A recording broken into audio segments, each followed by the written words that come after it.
TikTok, time to rock. Good evening, good morning, good afternoon to everyone who's watching from all over the world. It's your friendly neighborhood philosopher here, D. Wood. Yeah, we got sick of waiting for Ash, so we just decided to go ahead and go live. No, I totally forgot to share a file, as is very frequently the case. So I had to jump up and transfer that real quick. Anyway, here with Christopher. Yes. Defender of lions. Indeed. Ina. Guys, not sure you've been paying attention, but past couple years have been pretty crap years for the Dawa guys. Really bad. And so what are they doing? They're pushing the same stupid arguments they were pushing a couple years ago and stuff. But it really seems like they came out swinging over the past, I'd say starting in December. That's when they started, with all these shenanigans. I challenge you all to debate. But they're like, they all started posting way more and so on. Anyway, so we're still getting the Rebekah was 3 nonsense. And, I'm sitting here thinking we've already answered that 11,000 times. Well, guess what? In Islam, it's just the idea is that by relentlessly lying, they will overwhelm anyone who speaks the truth. So we're just going to have to also be completely relentless in responding to this nonsense. If we have to answer this idiotic nonsense 1,000,000 times, we're just going to do it until they're exposed as liars. And by the way, that's the positive side, right? They'll make stuff up, and it'll be kind of disheartening to lots of people to see how many of these guys are just willing to flat out lie about people they respect, right? They claim to respect Abraham. They claim to respect Isaac. They claim to respect Moses, and they'll just lie about them in a heartbeat. And as soon as one of them lies about something, they'll all start lying, and they'll all just share the same lie. And you're like, gosh, what can I do, man? What can I do when they just want to lie like this and they don't care? Well, if we are also relentless in exposing the lies, that kind of exposes all of Dawah and exposes what Islam and exposes Islam as an antichrist religion. We respect all these people. We respect them. And we show our respect by lying about them. Weird, wild stuff. Hey, so what's up, Christopher? Yeah, I'm good. Just been working myself to a bone on all the Talmud stuff. I've been doing the 2 videos a week, like you recommended, and they've been doing really good. So you can check those out. But going through the Talmud is a painful experience. Not because it's bad quality. You see, Christopher said Jews are bad. No, it's way more enjoyable than Bukhari or the Quran. It's like that's good. Infinitely more enjoyable. It's just long and they repeat themselves a lot. Hey, 1 second. Speaking of Jews. What? Sorry, I choked a little bit. Hey, hang on. Ash is in the green room, but there's no. Oh, there he is. There he is. All right, you ready, Ash? Nod your head if you're ready. You all set up? You want to wait? I don't know if you can hear me. Do you hear me, Ash? You are in the green room. Nod your head if you can hear me. Okay. All right. Didn't know if you're ready or still setting up. All right, here. Wait, why is Christopher in the middle? This is my show. There we go. I'm on the right. No, you're on the left. I'm thinking if you're looking at the group of us, I'm on the right, but there is no group of us. Oh, wait. Oh, no. That was before. Yeah, there we go. See? Now you're good. Like if an audience was looking at us on a stage, I'd be on the right of the stage. You know what I mean? I'm to your right. So you're going from our perspective, not what's actually on the screen in front of everybody. Good. All right, we're off to a great start here, ladies and gentlemen, with this awesome stuff. Anyway, right before you were on here, Christopher was saying how absolutely boring everything any Jew has ever come up with is, and I was saying that's terrible stuff. He's like, no, it's all so boring. I had a comment on one of my videos, somebody saying, you're representing Judaism as this one thing, but Freud is also Jewish and all the postmodernists were Jewish. I'm like, the moment you've started to say that Freud and postmodernists are a branch of Judaism, you've lost it. Yeah, Dennis Prager. We showed a clip of Dennis Prager one time, and this was after his accident. But he was saying there's no the Jews. you got. They'll say Jews started communism, and then the same time they'll turn right around and say Jews started capitalism. It's like, okay, so you understand they're not the same, right? You understand those guys. Those guys are not on the same team there. You'll have like on the right, and you'll have like on the extreme left, and you'll have atheist, and you'll have ultra orthodox, and you'll have everywhere in between, and you'll have messianic Jews. And you'll have Jews who really don't like Jesus, and you'll have Jews who don't believe in Jesus, but they have a very favorable view of him. I heard that while I was over there. There are lots of Jews over there view Jesus as like a religious reformer who came along and exposed a bunch of hypocrisy. So like, yeah, he's not the Messiah, but it's good. He exposed a lot of that stuff. So anyway. Well, yeah, I mean, there's people in that audience that would say, yeah, we don't believe the New Testament version of Jesus in its entirety. We think that Jesus was like a rabbi who was a reformer, and then a bunch of other people claimed all these other things about him afterwards, right? So in those circles, like people that are educated on the topic and want to make like a debunk kind of thing, they'll go after Paul. Like that's the new target. Yeah. Yeah, I also heard when I was over there, crazy. It was a Jewish woman was saying, she said, if Christians hadn't started calling him the Son of God, Jesus would have been one of the most famous rabbis of all time. So that was interesting stuff. Hey, so yeah, guys, we're just we started mentioning the Talmud here, and the Jews, because this is all connected to this discussion about the age of Rebekah. And the age of Rebekah being 3. And why do they say Rebekah was 3? Because we point out the 200 plus, over 200 Muslim sources saying that Aisha was 9 when Muhammad had sex with her. And so we point this out as a criticism, and the response is, it's always the same in Islam. It's, if you tell the truth about our fake prophet, we will lie about everyone in the Bible whom we claim to respect and believe in. It's weird stuff. Yeah, it's I will kind of say, in defense of that, there is steel manning the argument.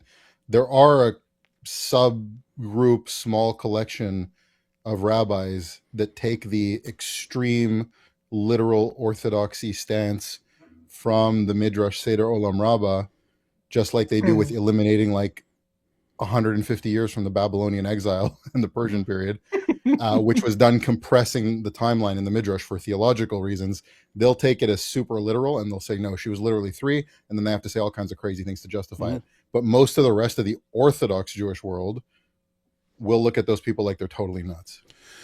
Right. Yeah, and that's what I find is the really interesting part here, right? Because the case from the Bible is absolutely insane. You have to be borderline nuts to actually go through the Bible and say, "Yep, she was 3," right? Now looking at what the text says and so on. But you did have some rabbis. Who said it, and if you believe that this was the tradition that was passed down, and this tradition goes all the way back, and it somehow made it down to them, and you take these rabbis seriously, because keep in mind, you can't take them all seriously because they're saying different things. But if you take this particular rabbi as the best source or something like this, and he said that she was 3, and okay, well this is the reliable tradition that came down. What's interesting is that Muslims will insist that we have to accept that, and that we have to accept that age, right? Like, yeah, that's the insane part, right? Here's the thing: I can tell a Muslim Ibn Kathir said something. I can say Ibn Kathir said this, right? One of the greatest all-time Muslim commentators. They'll reject Ibn Kathir in a heartbeat if they just disagree with what he's saying. And I don't think that's what the verse is saying. And this other commentator, he said this, and this other commentator said that. It never crosses their minds that they have to take a commentator as authoritative. And as Ash is pointing out, there are certain Jews who would take that as authoritative. On what planet would I take that as authoritative? Here's the thing. If a Jewish rabbi is commenting on the Bible and he's got a good argument and he's right, okay, he's right. But what's he showing it to me from? He'd be showing it from the Bible, and I would accept that. But just saying a rabbi said it, and you look at the Bible and it's like, that doesn't look like what that's saying at all.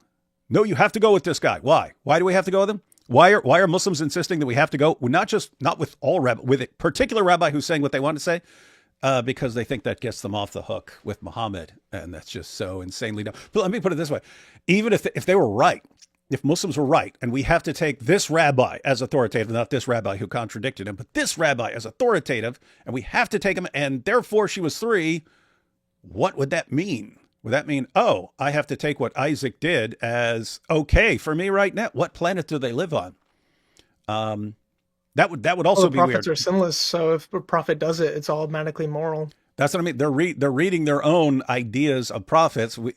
Prophets sinned pretty frequently in the Old Testament, and the Old Testament doesn't try the Old Testament doesn't try to hide it. It exposes when someone does something wrong. I mean, you will have the Talmud in Shabbat has a reconfiguring of that. It's like in Shabbat 55a, it talks about how if anyone says that David sinned, they're like wrong, and that goes through like a bunch of the different prophets, and like if you say this person sinned, you're mistaken. Yeah. Okay. So they say that Uriah was already off on the war, so they were like legally divorced at the time, and they say Uriah was an idol worshiper, if I remember correctly. So they account to him sin, say that he deserved to be killed, and Bathsheba wasn't married. So they're entirely reinterpreting the text to make David not a sinner in that instance. There's some. I took one class in Judaism back in college, so this would have been like 2003 or 2004, but there was some really weird but interesting stuff in there in some of the passages we read, like saying that Abraham did kill Isaac. And he did kill him and then went away and stuff like that. It's like, what? It's not what the text says. And anyway, and they were saying that they were, this was a long time ago, but it was something like Babylon after the Babylonian captivity and stuff like that. It was, like them trying to grapple with the idea of just like how horrible things could happen. And anyway, it's a while back, but I remember it's like stuff, and it's like, that's not what the text says there. But anyways, Muslims, they insist on this particular issue. You have to go with this particular rabbi because he says what is needed to exonerate Muhammad, even though it wouldn't exonerate Muhammad at all. So I had told Chris in a stream we did together about a story, like bringing a passage from the Talmud that was actually using a mythological fantasy idea to justify a legal ruling about hyenas turning into bats. And I asked the rabbi I was studying with, who was like the head of the Beit Din of the city that I was living in, like a very learned scholar. And I asked him, I was like, it seems like the answer that this rabbi is giving is so bizarre because he's being sarcastic. Like, why would you ask me such a stupid question in the first place? And then he goes, no, it's literal. And I was like, are you being sarcastic? No, I'm being so literal right now. There's such wacky stuff all over Midrash and the Talmud. Like, to assume, even in Orthodox Judaism, you don't take massive portions of this. You don't take it as literal. The entire methodology of argumentation in Midrashic literature, it goes to extremes of ideas and then works it out. So you're not meant to read these things and go, oh, that's literal. Now, there are some instances where certain rulings that are not contradicted are then taken as literal, which creates problems for certain rulings that still exist in the Jewish community today. But for the most part, that's not the case. There's always further discussion about it. My favorite part about that hyena passage is the hyena becomes a bat, and then a different type of bat, and then a thistle, then a thorn, and then a demon. Yeah. Every 8 years, it changes to a new. Only male hyenas. So you could the male hyenas become female hyenas, and then that becomes a bat, and then it becomes a vampire bat. The difference between the males and the females is that the males go through this transformation process, and the females don't. I don't know what you guys are laughing at. That happened to me the other day. Did you observe a hyena became a demon? No, I actually turned into 38 years in captivity. No, I turned into a hyena. I just gave away that I can't do math. I turned into a hyena, and then a what? A bat. Hey, there's weird stuff in the Muslim sources too. You know that? Yeah. There's that awesome story. I got to review it because I forget exactly what I remember the story, but I forget what the weird combination was. But it was when this was after Muhammad died, and it was later on, and they had kept Muhammad's toothbrush. Look, we have Muhammad's toothbrush. Yeah, we got his muswak. Oh, look at this. This is, and some guy was making fun of him, and they're like, "We got his muswak," and the guy grabbed it and shoved it up his own butt. He's like, "This is what I think of Muhammad's toothbrush." Shoved it up his own butt. But then. He became pregnant, and as a curse, and then he gave birth to fish, rat, fish, mouse, fish, rat, lion. It had a tail of some creature. It's a fish. So it had the head of a fish, the body of a rat, and the tail of something else. Fish, rat, yeah, something. So this guy gave birth. It was one other creature. It was a fish, rat, something baby that was born out of his butt. And I'm sitting there thinking, well, that toothbrush had Muhammad's DNA on it. So if that impregnated this dude, then it's like Muhammad. This is Muhammad's baby, man. Mm-hmm. Weird stuff. Weird stuff. All right, so I didn't hear all that. What's up? I'm gonna try to pretend I didn't hear all that. Oh, you're gonna hear about it. You're gonna be hearing about some weird stuff this year, Ash, because after seeing the awesome success of just when you share a story like Muhammad on the night of Al-Zut, and then how people start running with that, we're like, oh gosh, here are like a dozen stories that are really messed up. Do we want to just go with one of them all year? Do we want to like kind of just go through all of them and just do all of them over and over again? Weird, wild stuff. All right, guys. So we'll probably take these super chats before we start playing Chris's video. But what are we all thinking on this? What are we all thinking on this issue? Why are we here right now? Because Chris, you're the one who said, "Hey, we should talk about Rebekah."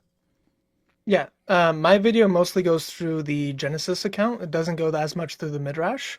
I have the Midrash, and I know the Midrash. I talked about Seder Olam and Rashi a little bit, and then Hezekiah's response to it. But I didn't go that deep into the video. On my YouTube video, that's in your video? Of that, that's in your video? Yeah, it's in my video. You actually commented? Oh, okay, yeah, because I kind of scrolled through it, and I saw you were focusing on Genesis and breaking things down and so on. So yeah. I can address that after that. There's like more modern takes on it from like the non-Hasidic side of things, like the Vilna Gaon, how he addressed the issue. And then on the Hasidic side, the last rabbi of Chabad, Menachem Mendel Schneerson, who relied heavily on Rashi in a lot of his work, still doesn't take it as literal, to my understanding, and had some explanations there as well. So we could cover that. Even the ones that do say the 3-year-old thing, they take it as allegorical to express a different idea. Oh, yeah, really? I have a list of like 7 resources that reject it, and all of them place it as older than Aisha. So, hang on, it's sounding kind of weird. Like Ash thinks that the way Nick Fuentes and crew read the Talmud just isn't correct. Something like that. That's interesting. All right, let's take these first couple of super chats, and we'll jump into Chris. I think the way he reads Candace Owens is correct. Oh yeah, yeah. How can he be so right over here and so wrong over there? Candace Owens is a scholar. What do you mean? Yeah, she's the world's greatest scholar. I'm trying to come up with a sketch. I'm trying to come up with a sketch to do where I'm like being interrogated as a Jew by like a neo-Nazi who's like captured me and like responding that I'm actually Catholic, but they can't reconcile that I'm Catholic and a Jew. And Candace Owens told them that. Yeah, Candace Owens, she said that. She said you can't be like, I posted a bunch of quotations where Paul's like, "Hey, I'm a Jew," and then like in at the end of Romans where he greets all these people in the Church of Rome, and he's like, "And hey, shout out to so and so and so and so, my fellow Jews." And yeah, like, I think it should end with like, "You can't be Catholic and Jewish." 9. Be like, "Who told you that?" Be like, Candace Owens. You know, as you were saying you'd like to do that skit, and I was thinking who'd be great to play a Nazi. I'm sitting here looking at this blonde-haired dude on the other side of the screen, thinking, man. My mom's from Berlin, which is really funny. You'd have to be at least 6'2", though. Are you at least 6'2"? No, I'm short. I'm 5'10". Because I'm 6'1", and the Jew is always small. I'm gonna have to play it, aren't I? Yeah. My the Jew is always smaller. Yeah, my I could wear like stilettos and be super elegant. oh yeah, he'd just be standing on a box the entire time looking down. Just put my seat lower if it's at a table.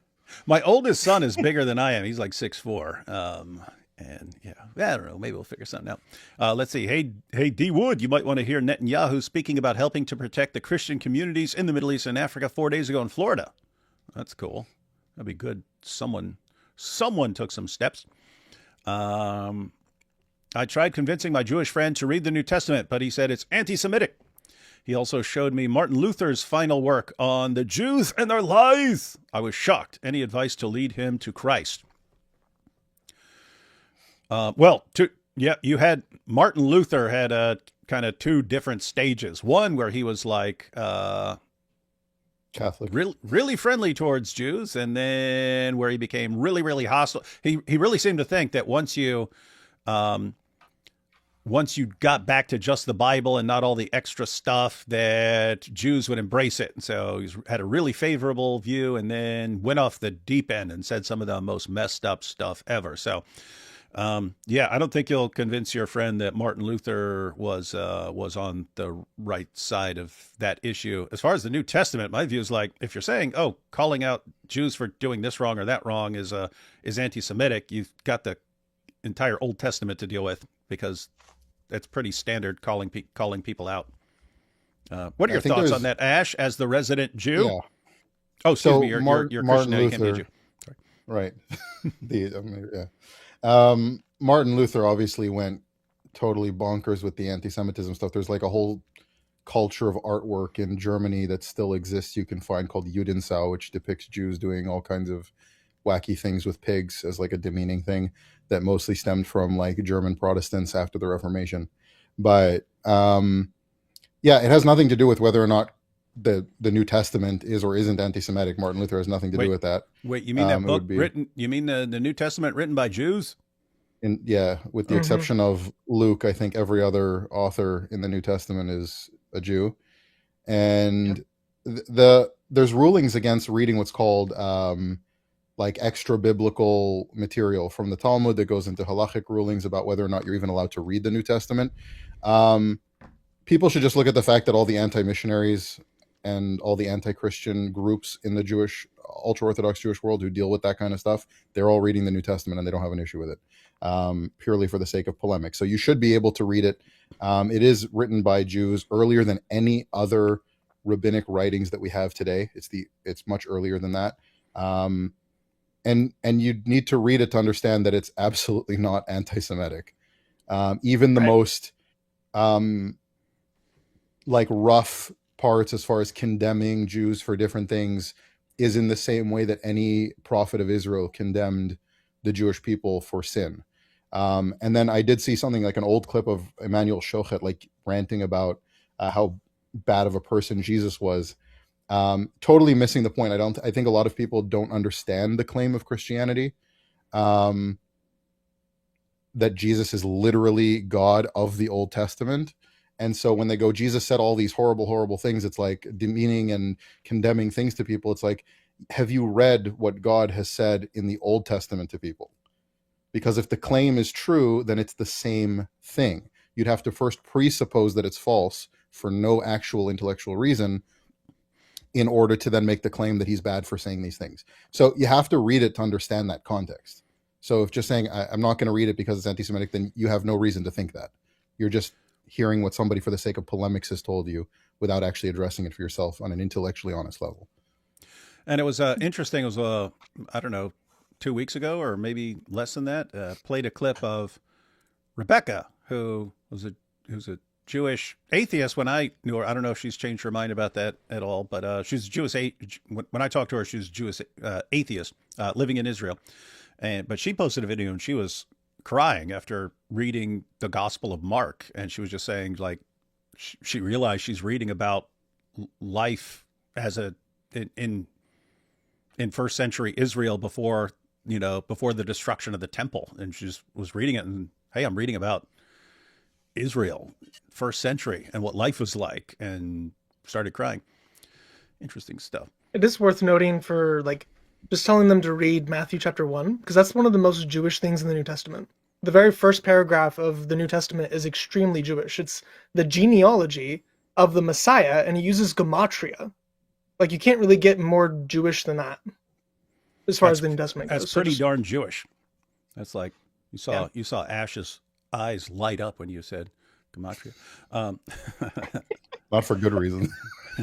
Yeah. I'm dyeing my hair blonde on Tuesday. I see AP beat me to it. Oh yeah, you're that means you, Christopher. You're AP. 30 seconds in and Ash already broke everyone's brain. That's right. D-Wood, don't you dare read this super chat so I can complain tomorrow that you didn't read it. Also, could we get an updated chart on the Islamic dilemma showing all the ways Dawa guys respond and how it doesn't help them? You will be getting all of that here in the first quarter of this year. So we have a bunch of stuff. We haven't announced it and so on, but we're getting we're going to have a bunch of stuff. All the stuff that we were putting together last year, we're going to put out in video form and website form. We're having everything professionally recorded and so on, a few of us. So going to be super awesome, super awesome. And then we're going to make kind of a shorter, not sure whether to make it a shorter series of short videos or just one like good, solid 30-minute video on the Islamic dilemma. But we're also going to pass that out to people around the world and have it translated and re-recorded. In other words, we don't want subtitles. We don't want some AI thing. We want people in different countries translating the entire thing and re-recording it, putting it on their own channels, and then we'll have a list of where people can get the presentation in all these different languages and so on. So it'll be super. You know what's really interesting about the Islamic dilemma? I don't address anything at all to do with Islam on my channel, like at all. But I've had some Muslims recently commenting on my video on Maimonides, as well as on how certain aspect, like if the claims that like Christians corrupted the scriptures by, Jews, how there may be certain things that were intentionally modified later by the Masoretes in response to Christianity. And they responded to those videos like, hey, if you're saying that these rabbis changed things about Jewish theology, and if you're saying the rabbis might have warped this or this verse, so you're saying that we were right, that you guys did corrupt the scriptures. And I'm like, one, that would still not count, because all the meaning for meaning translations are the same between all these manuscripts. Even if there's small variances here and there between Jews and Christians, it still says the same thing. But further, I'm talking about changes that happened in like the 9th, 10th, 11th centuries under Islamic pressure in some cases, later than when the Quran came to be.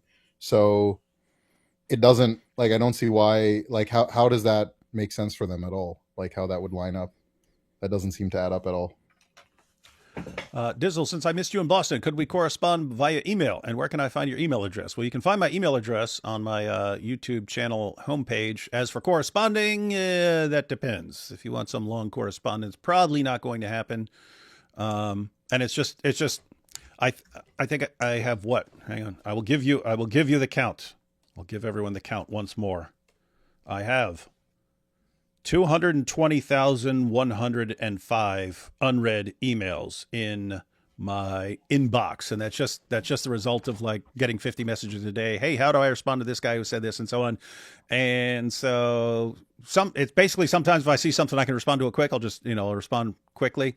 And other times if I'm like, I've just made a couple videos and stuff. I know I've got videos for the week and stuff like that. I'll start going through and responding to a bunch. But lots of times it's like, if I even try to respond to a bunch of these emails right now, I won't be able to make a video. And I normally favor making the video,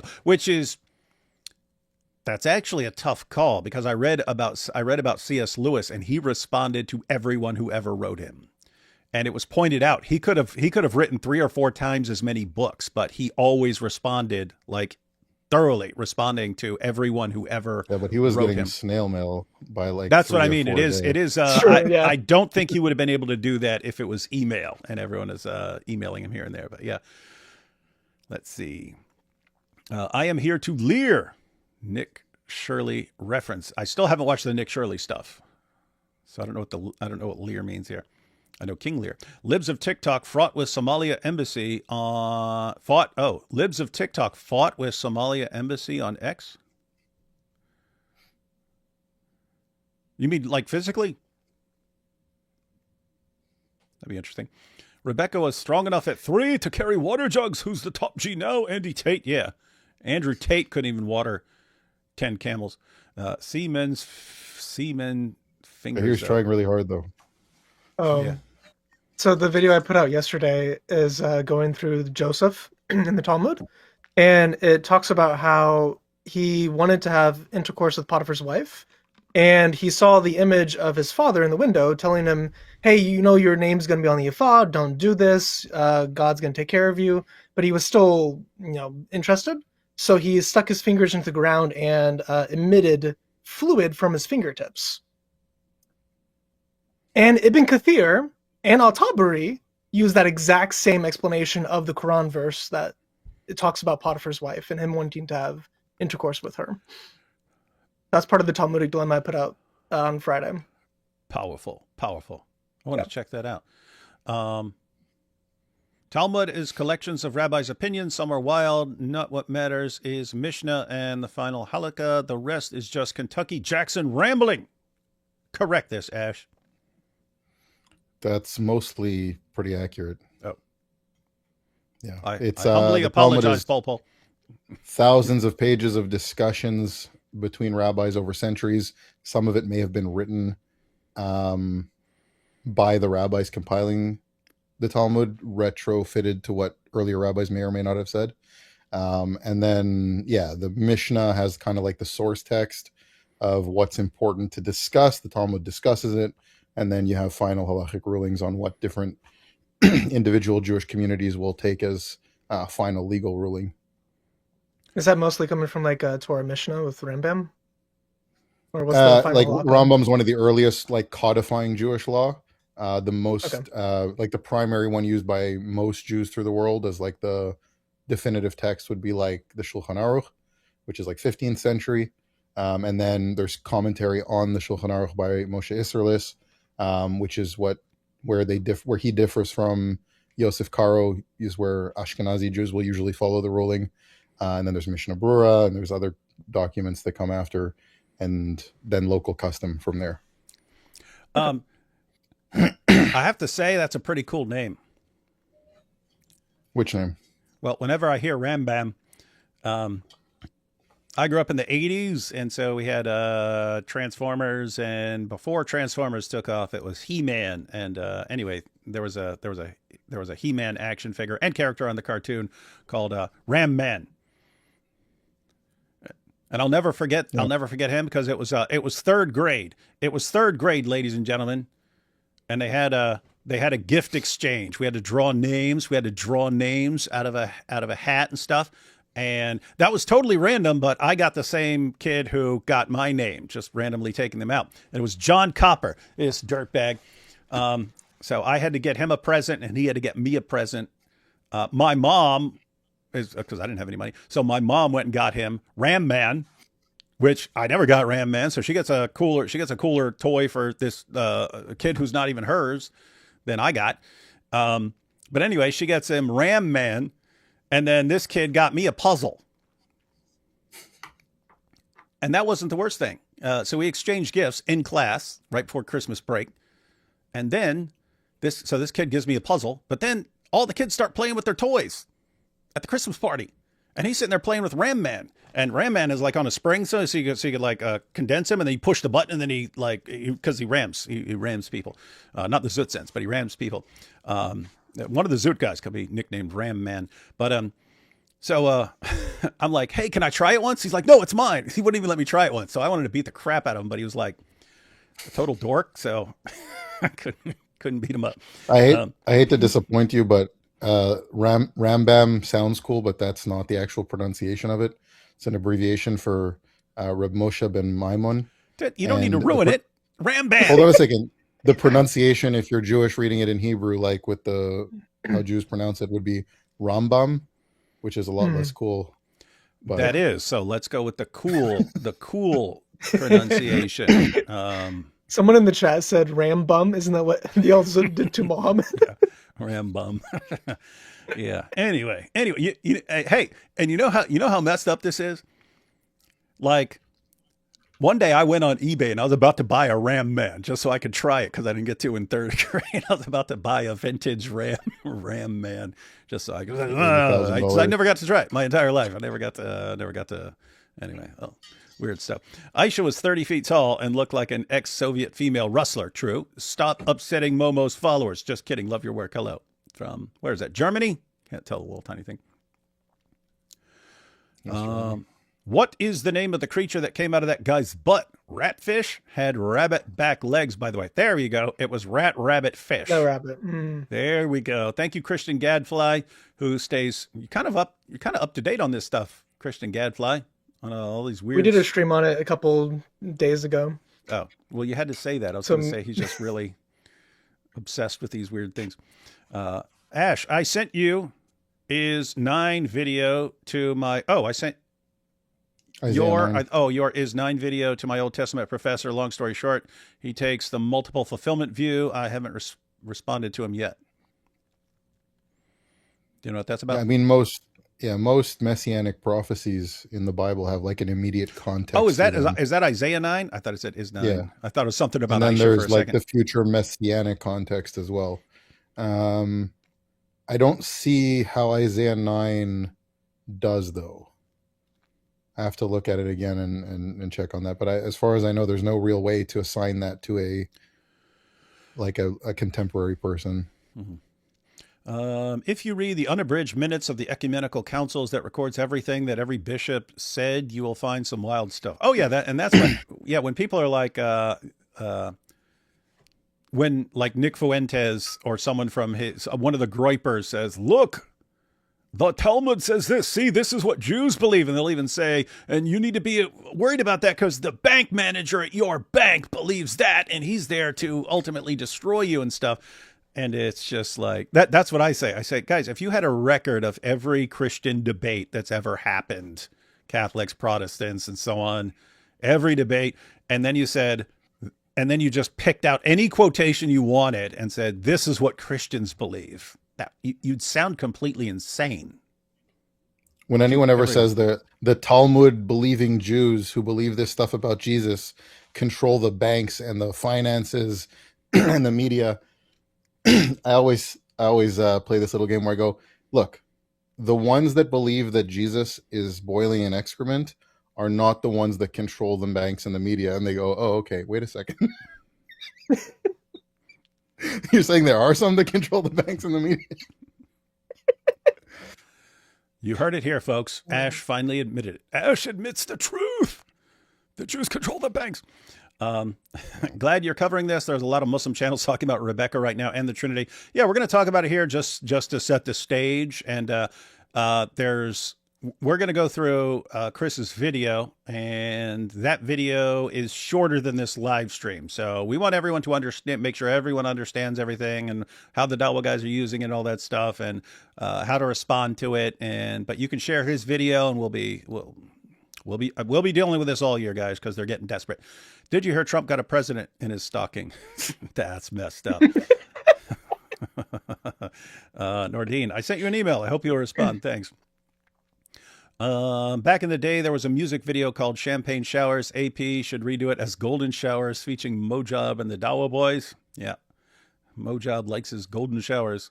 It's always weird. We always say this stuff, and I always forget that there are people in here who don't know the background, that he actually sent us all these messages about golden showers and so on. Resource for extra biblical books like Cliff Note. You guys have any thoughts on that? Just read the Bible, man. You're talking about the church fathers. There's good summaries of those, but I can't think of any summaries for the deuterocanonical or the apocryphal books. But C.S. Lewis met his wife by replying to her letter. That's true. I've been attacked by ketchup Mossad packets. Make a video, man. Make a video. Hey, Dewa, did you catch the link to the evidenced argument for the sales optimization theory? If not, I'll link you in the comments.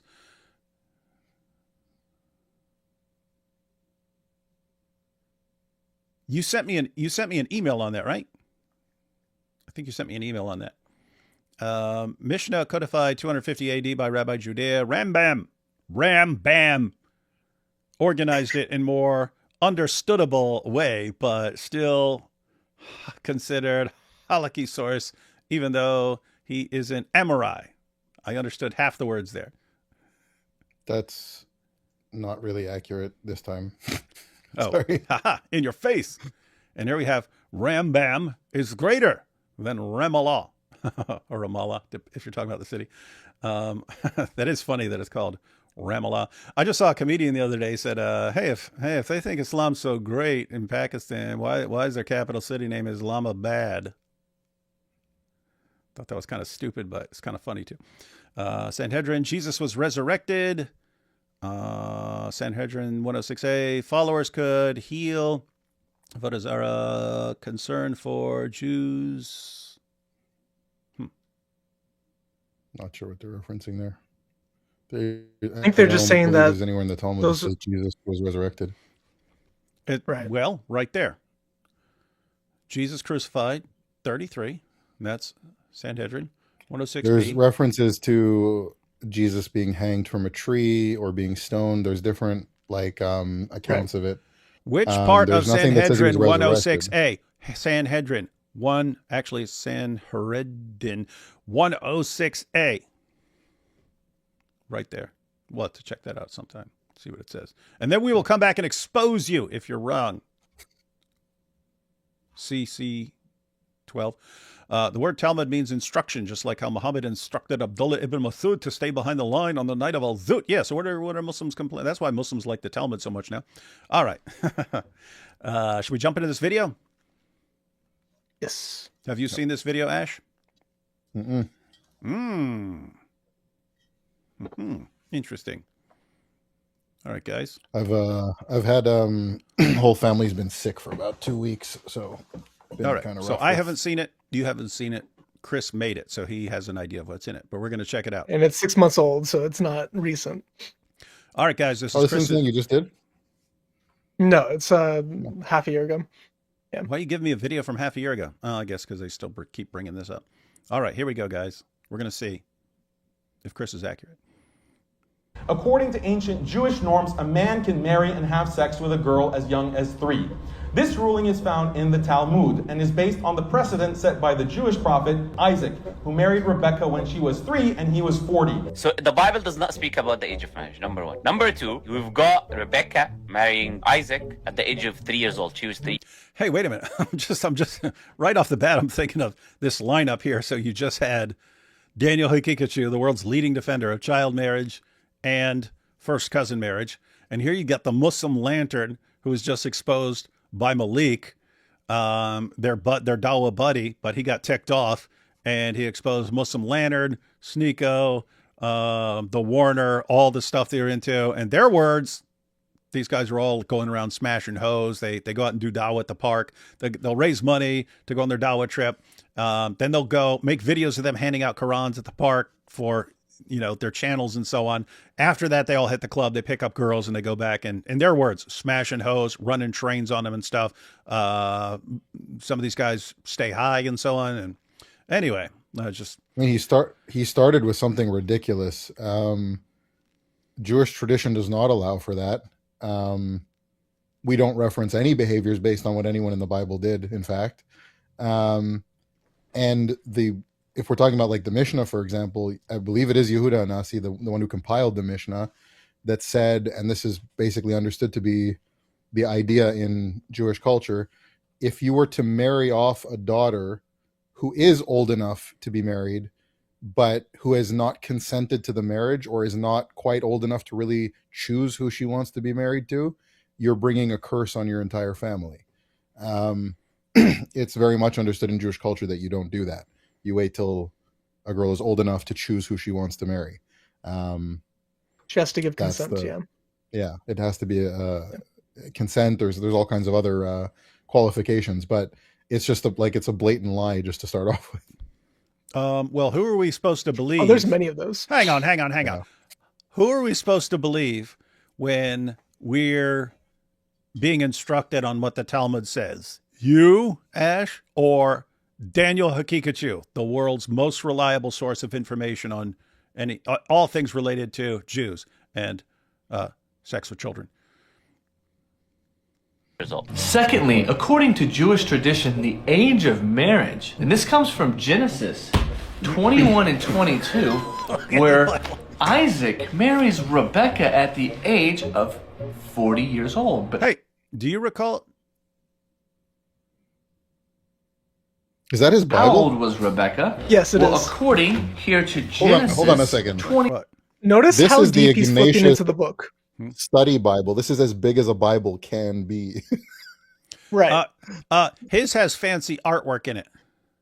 Oh, Hang yeah. on, does, let's yeah. see what here. I'm really interested because he's saying this is in the Bible. Let's see. Hang on. 22, where Isaac marries Rebekah at the age of 40 years old. But how old was Rebekah?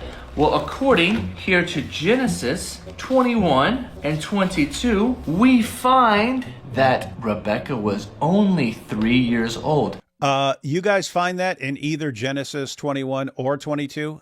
Do you find even No. a mention of her age at all? Genesis 21 or 22? No. This is He seriously also like flips to he flips to Second Kings. He goes way past Genesis and he pretends he's flipping to Genesis. So dumb. He's only reading the pictures, man. Cut him some slack. what's I mean, seriously, I just want to play that clip and then just read all of Genesis 21 and 22 and say, where did it say she was 3? He just acted. And keep in mind how deceptive this is. Muslims, they're just listening to this guy. They have no idea what's in Genesis 21 or 22. And they're just going, oh, Right. he's got a big Bible and he's saying it's in there. So obviously it's in there. Muslims, and what's amazing is you could sit there and read all of Genesis 21 and 22 to them. They would still not have a problem with him just flat out lying like that. Muslims, this would be like me going, and according to, Surah such and such right here, Muhammad banged a bunch of goats. Yep, right here. He was banging goats all the time. Says it right there. Yep. Anyway, it's right in there. Yeah. Suddenly, you guys, your reasoning ability would click on. You go, hey, that's messed up that you're just making crap up. But for some reason, the rules change. If he's talking about the Bible, then it's okay. The ultra sad part is it's Genesis 24, so he didn't even get the chapter right. Genesis 22 is I'm wherever Rebecca's listed in the birth narrative. Yeah. The only part. Yeah, the only doesn't part give there the is age. at the end of Genesis 22. That, Right. by the way, that's the part they always lie about. That's the part they always lie about. Right. So I think that's why I mentioned 22. But 21? What are you even talking about, dude? That's the death of Sarah at 127. So they use 21 and 24 to date to 37 and 40. Do they know there's a bunch of other children of that guy listed along with Rebecca at the same time? They never read No, it. they don't. No, they all do the Possibly exact be same an thing. indicator of age. They all just say Are they it. quadruplets? They must have been quadruplets or something. No, octuplets. There's 8 kids. Octuplets, right. My favorite part is Bethuel is the father of Rebecca, and they're in the same list.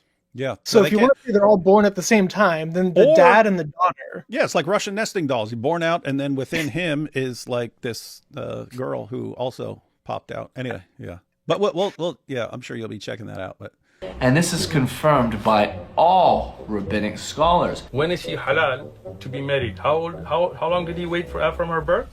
He would wait until she would be fit for relations, 3 years, and he married her. Subhanallah.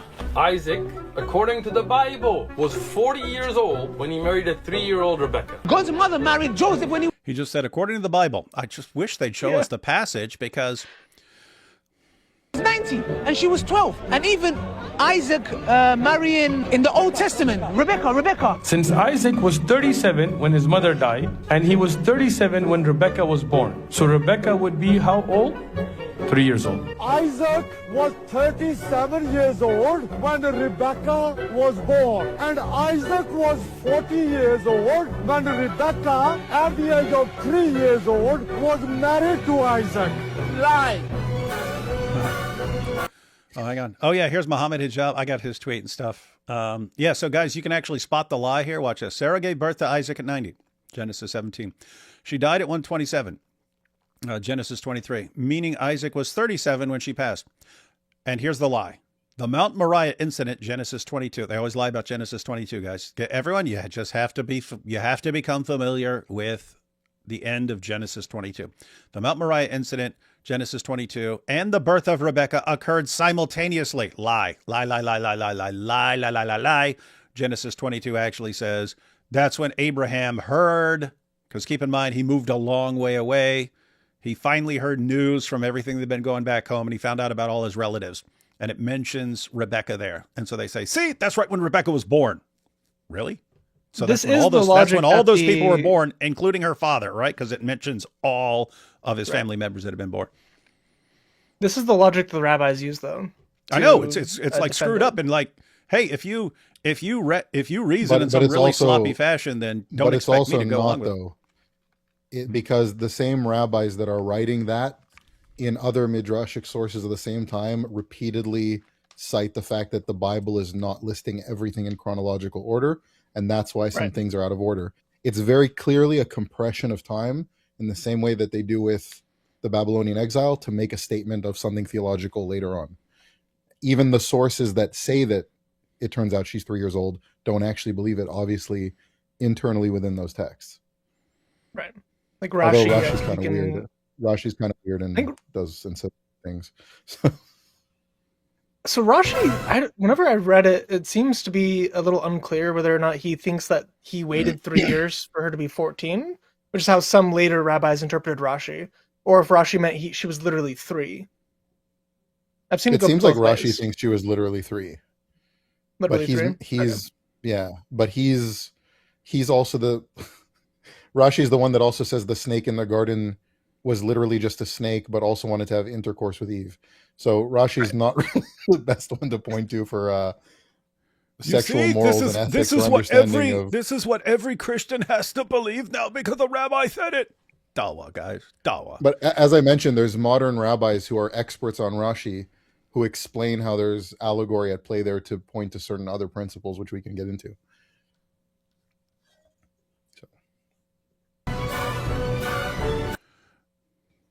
Was Rebekah 3 to 10 years old and married off to Isaac?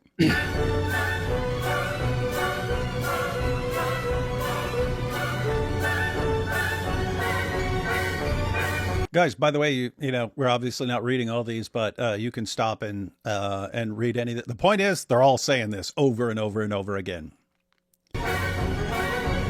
and it's all to defend Muhammad.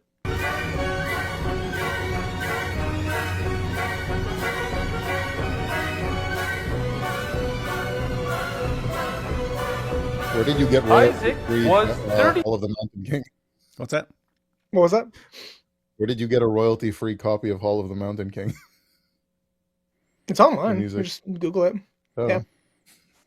7 years old at the period when Rebekah was born, and he waited until she was fit for marriage, 3 years old, and then married her. Are you sure about that?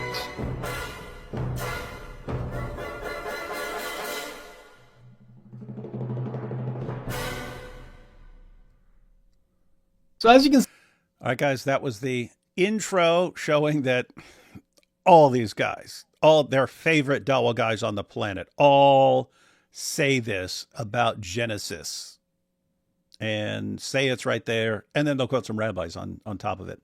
But now we're going to get to... The only two I couldn't find was Libiano and Dean Responds. They were the only ones I couldn't find a clip of. Because they're too weak. Just give them time, Chris. Give them time. They'll the say Orthodox Muslim is too good of a friend of Tuvia Singer to get into that.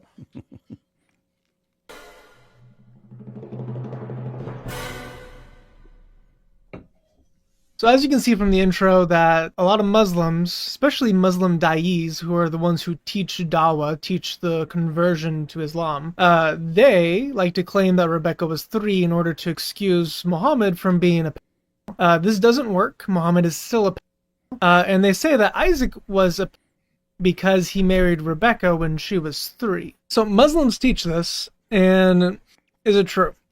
I just have to say, it's like it's what little kids do. What you stole some gum, but he did it too. It's like your prophet had sex with an but everyone's a pedo. What's the problem if everyone's doing it? Was Rebekah really 3 years old when Isaac married her? Short answer, no. Long answer, no. Hey, you stole that from me, even though I stole it from Nabil. Stole it from Nabil, actually. What? Pretty sure I stole it from Nabil. I stole it from Nabil. Okay, I stole it from you. Yeah, so That's receiving stolen goods. That's illegal. Anyway, here we go. This doesn't make any sense. Now, the source that they're pulling it from is from Rashi, a Jewish rabbi in the around 1000 AD. But he didn't actually teach this. It's actually a misconception of what he taught. Like, there's like 2 or 3 other guys who did teach it based on an interpretation of Rashi. But let's say he did teach this. Does that matter? Because Jews today and Christians today don't believe Rebekah was 3 whatsoever. It's actually extremely easy to prove that Rebekah wasn't 3. And in this video, we're going to go through 5 or 6 different ways to show and prove that Rebekah was not 3. And we can actually deduce a general age of what she actually would have been. But here's why this is important. If Rebekah isn't 3, and all these Muslim da'is like Muhammad Hijab and Ali Dawa and Muslim Lantern and Deed Responds and Sheikh Uthman, all these guys are spouting this lie. They're willing to lie to you. What else are they willing to lie to you about? That's a very important takeaway, guys. And that's kind of the reason that we need to pick kind of a couple issues. If you try to respond to all their lies, people are just going to forget about it because it's so many. It's like, it's not going to stick in people's mind forever if you just, respond to every lie, as it comes out and stuff.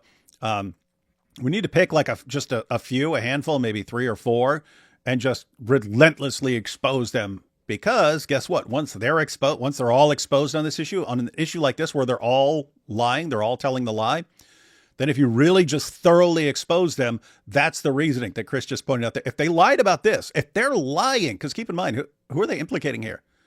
It's not just Isaac that they're claiming had sex with a 3-year-old. Abraham sent his servant to go get a girl. And therefore, if you're saying Abraham sent his servant to get a 3-year-old and Abraham is cool with this and brings back a 3-year-old and Abraham's like, all right, this the wife of my son's dreams here.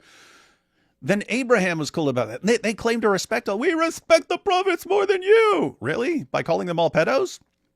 Really? That's how you guys do it? Guys, and the real takeaway here is they don't respect all prophets. They respect one false prophet. And that one false prophet, they're willing to throw everyone else under the bus and lie about anyone else, all to defend the one false prophet. Pretty good sign that he's a false prophet.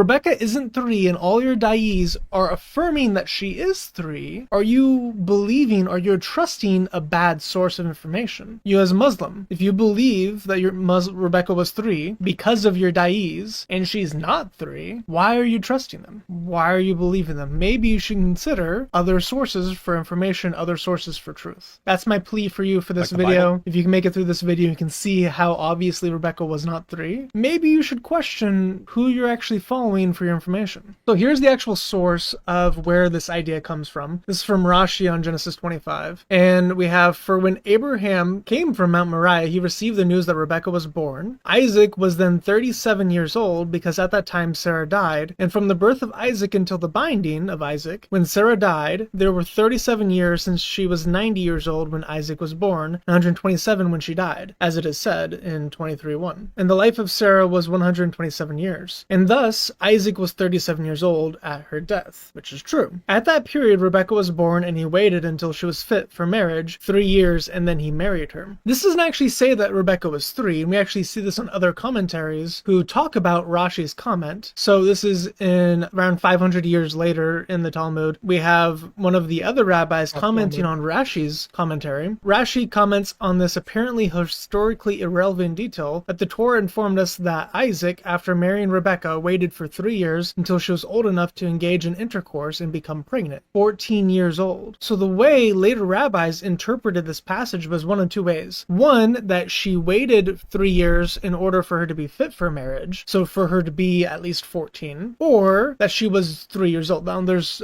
2 or 3 rabbis that affirm that she was actually 3 years old. The rest of them affirm that she was 14 or older, depending on your view. But almost Ash, I would like to point out that Ash clearly thinks all this is wrong. Seder Olam has 14 and 13 as the possible ages.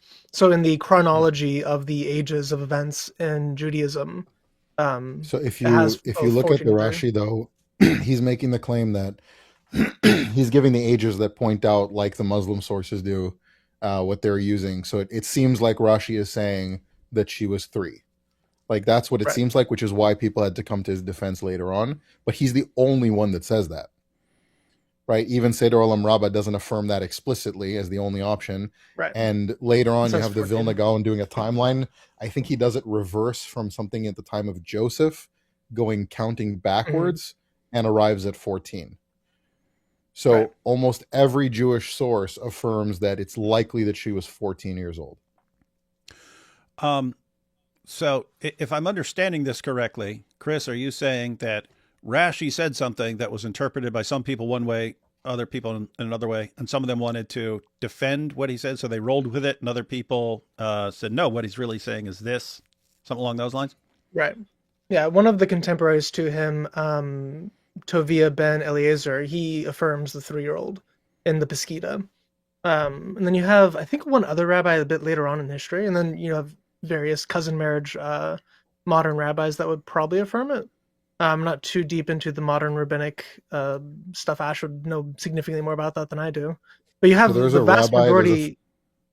There's a famous clip of a rabbi trying to explain how 3-year-olds back then were like 20-year-olds today, which is just wild. Yeah. They use the same thing the Muslims use for Aisha. That's mocked. That saying stuff like that is mocked in the Jewish community. Like, nobody takes that seriously. Yeah. Isn't there one some wacky in, people? You hear something similar from Muslims. Oh, but a 9-year-old back then was like a 5,000-year-old. Yeah. I think in one of the midrash it says like a 3-year-old was the equivalent of a 12-year-old or something like that. I don't remember the exact source, but I saw that as well. Yeah. So you have that. Then the things I didn't mention in the video is you also have like Sefer Yahashar, and that gives the age of 10 instead of 3. You have a bunch of people that give 14 because 14 is just the common source. And that gets into the usage of Nara, which I talk about a little bit later on. And the Book of Jubilees, which I didn't mention, gives the age of 20. And that is the oldest source on it. And it's a non-rabbinic source. So the oldest source we have for age of Rebekah gives 20 as it. Well, that's clearly wrong because Daniel says she's 3. Daniel Hakikachu, and that's Daniel Hakikachu. He's the expert on child marriage, so he would know. All right, here we go.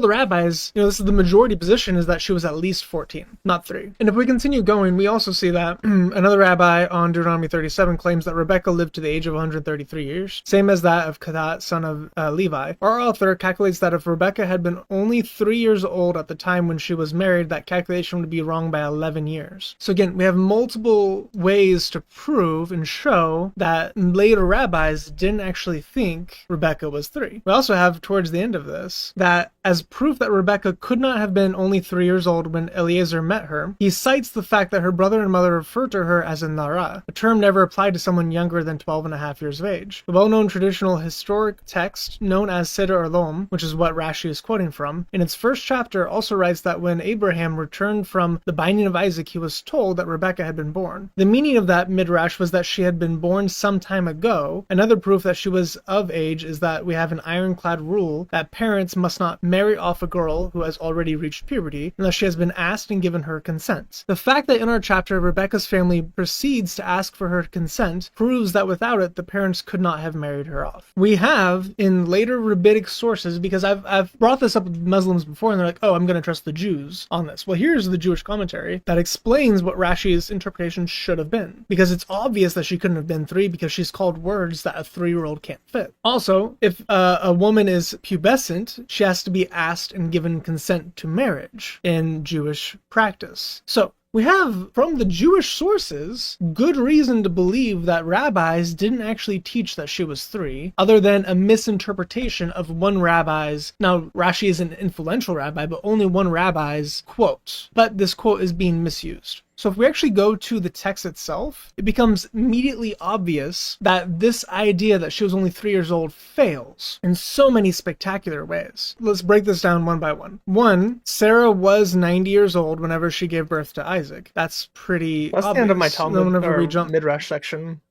If you want to expand on that at all, Ash. Yeah, so what's really interesting here, though, is that Rashi is like 11th century, right? Right. The medieval commentators who analyze Rashi's work and comment further on it, the Tosfot or the Tosafists as they're called, They go back to the Talmud, which is earlier than Rashi, and they don't agree with the 3-year-old opinion.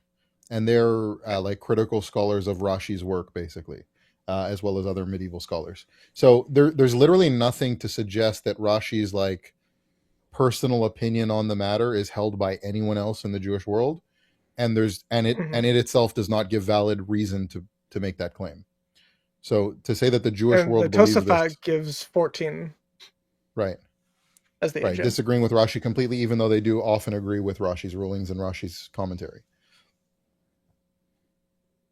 To 23 and she did die at 127 years old. So for sure, Isaac was 37 when Sarah died. And Sarah died at the beginning of 23. The statement in which Rebekah was born is at the end of 22. So if we read this, we see this is after the binding of Isaac. After the binding of Isaac, he goes home, and sometime later, Abraham was told, Milcah is also a mother. She has borne sons to your brother Nahor, Uz, the firstborn, Buz, his brother, Kimil, the father of Abraham, Kesed, Hazo, Pildesh, Jidlapah, that was bad pronunciation, and Bethuel. Bethuel became the father of Rebekah. Milcah bore these 8 sons to Abraham's brother Nahor, and his concubine, whose name was Reumah, also had sons Teba, Garama, Tahash, and Maacah.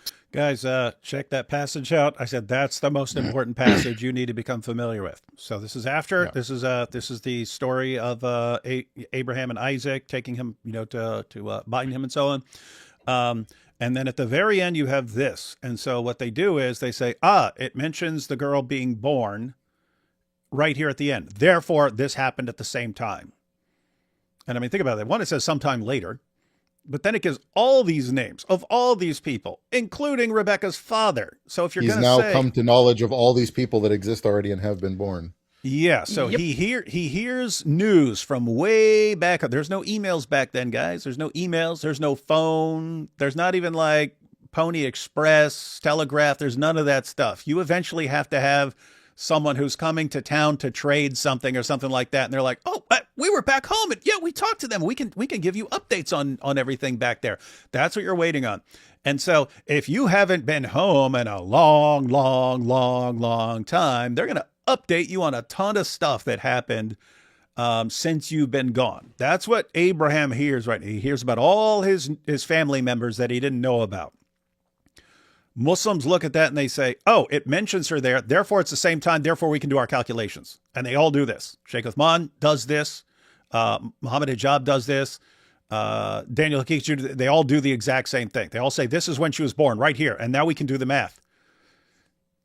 Does this say anything like that? This is like 2000 BC, and Abraham is in Canaan, and this family that we're speaking of is in like Iraq.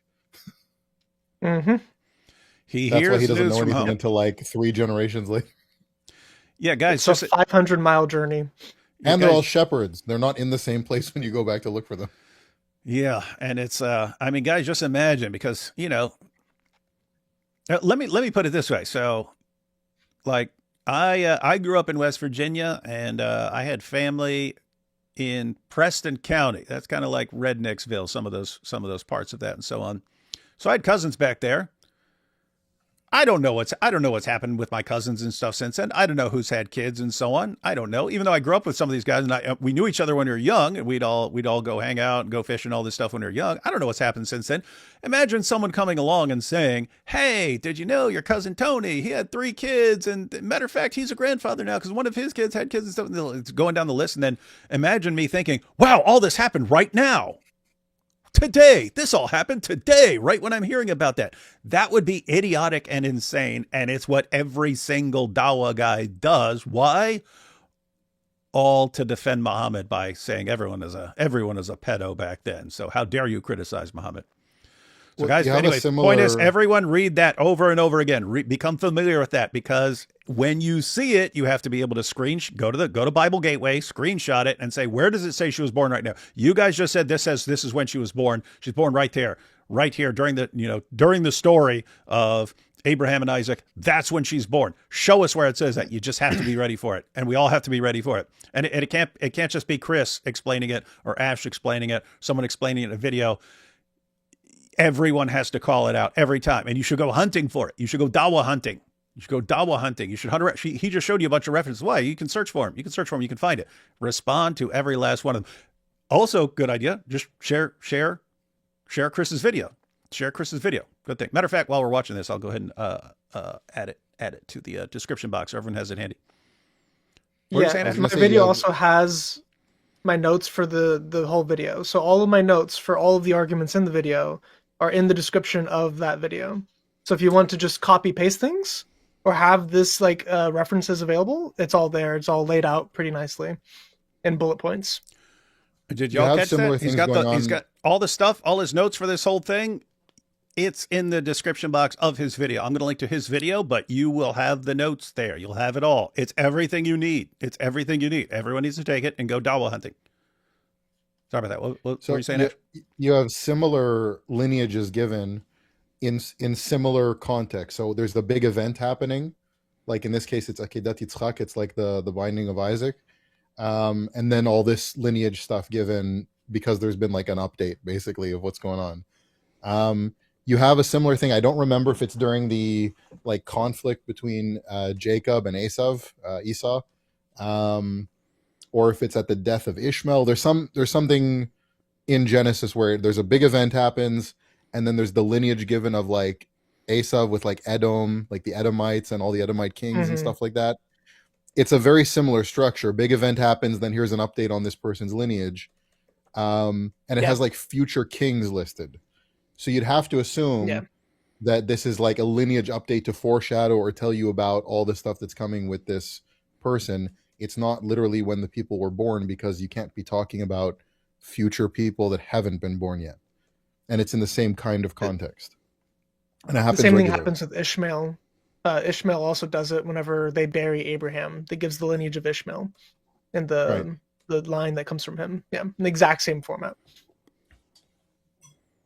So Bethuel is the father of Rebekah outright. This is actually an aside. Inside of the Hebrew, we have this disjunction that happens. Actually shows because it is a wa clause, which we have here. So this vav, this wa, is a consecutive disjunction with a perfect verb afterward with became. So this grammatical structure suggests that the author is throwing in this detail. It's not actually part of this list. So what's happening here is Abraham is getting a report. He was given a message from a messenger where Milcah had all of these kids. You can see the quotation marks from this translator has just this bit be the message. Bethuel became the father of Rebekah is an aside from the author where he's projecting in future knowledge about the events into the text. But this is not what Abraham was told. He was not told that Rebekah was also born at this moment in time. The text actually doesn't say that he's told about Rebekah's birth at all. We don't even know if he actually knew that he had the daughter Rebekah. That's not in the text. So in the text itself, you can't actually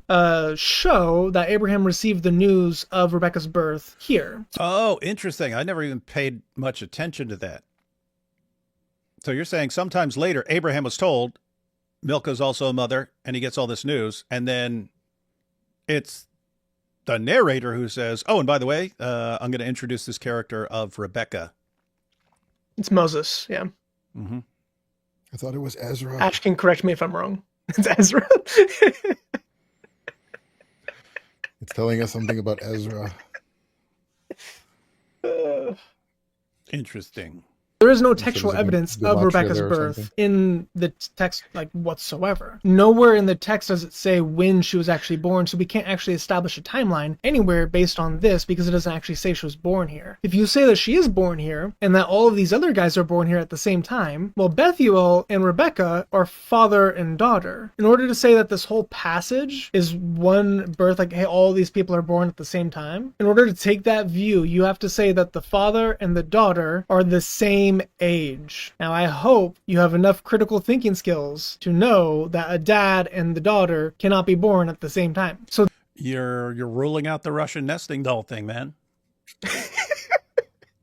Like, dude, if you get a Russian nesting doll, you're getting all of them at the same time, right? They're different sizes, but you get them all at the same time. So come on. Well, that technically that a girl debunk the has argument. all the eggs. Technically, that means the father's also 3. Yes. Yeah. And guess what? Guess what? Rebekah Muslims would be willing to bite the bullet on that. Yes, he was 3 too.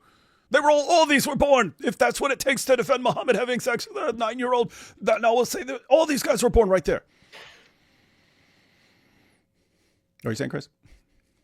I was just saying, it's a weird thing where the eggs of a fetus is fully like developed by like 7 months. So the whatever kids she has are already, the material for them already exists. See? So technically, her daughter could be inside of her before she's born. In your face. So you can have the granddaughter be inside of the mom in a way. It's not fertilized. There goes your whole You have like the eggs. So all the women technically are like Russian nesting dolls because of the weird way their body works. You just proved their point. You just proved the Dawa point. It's true.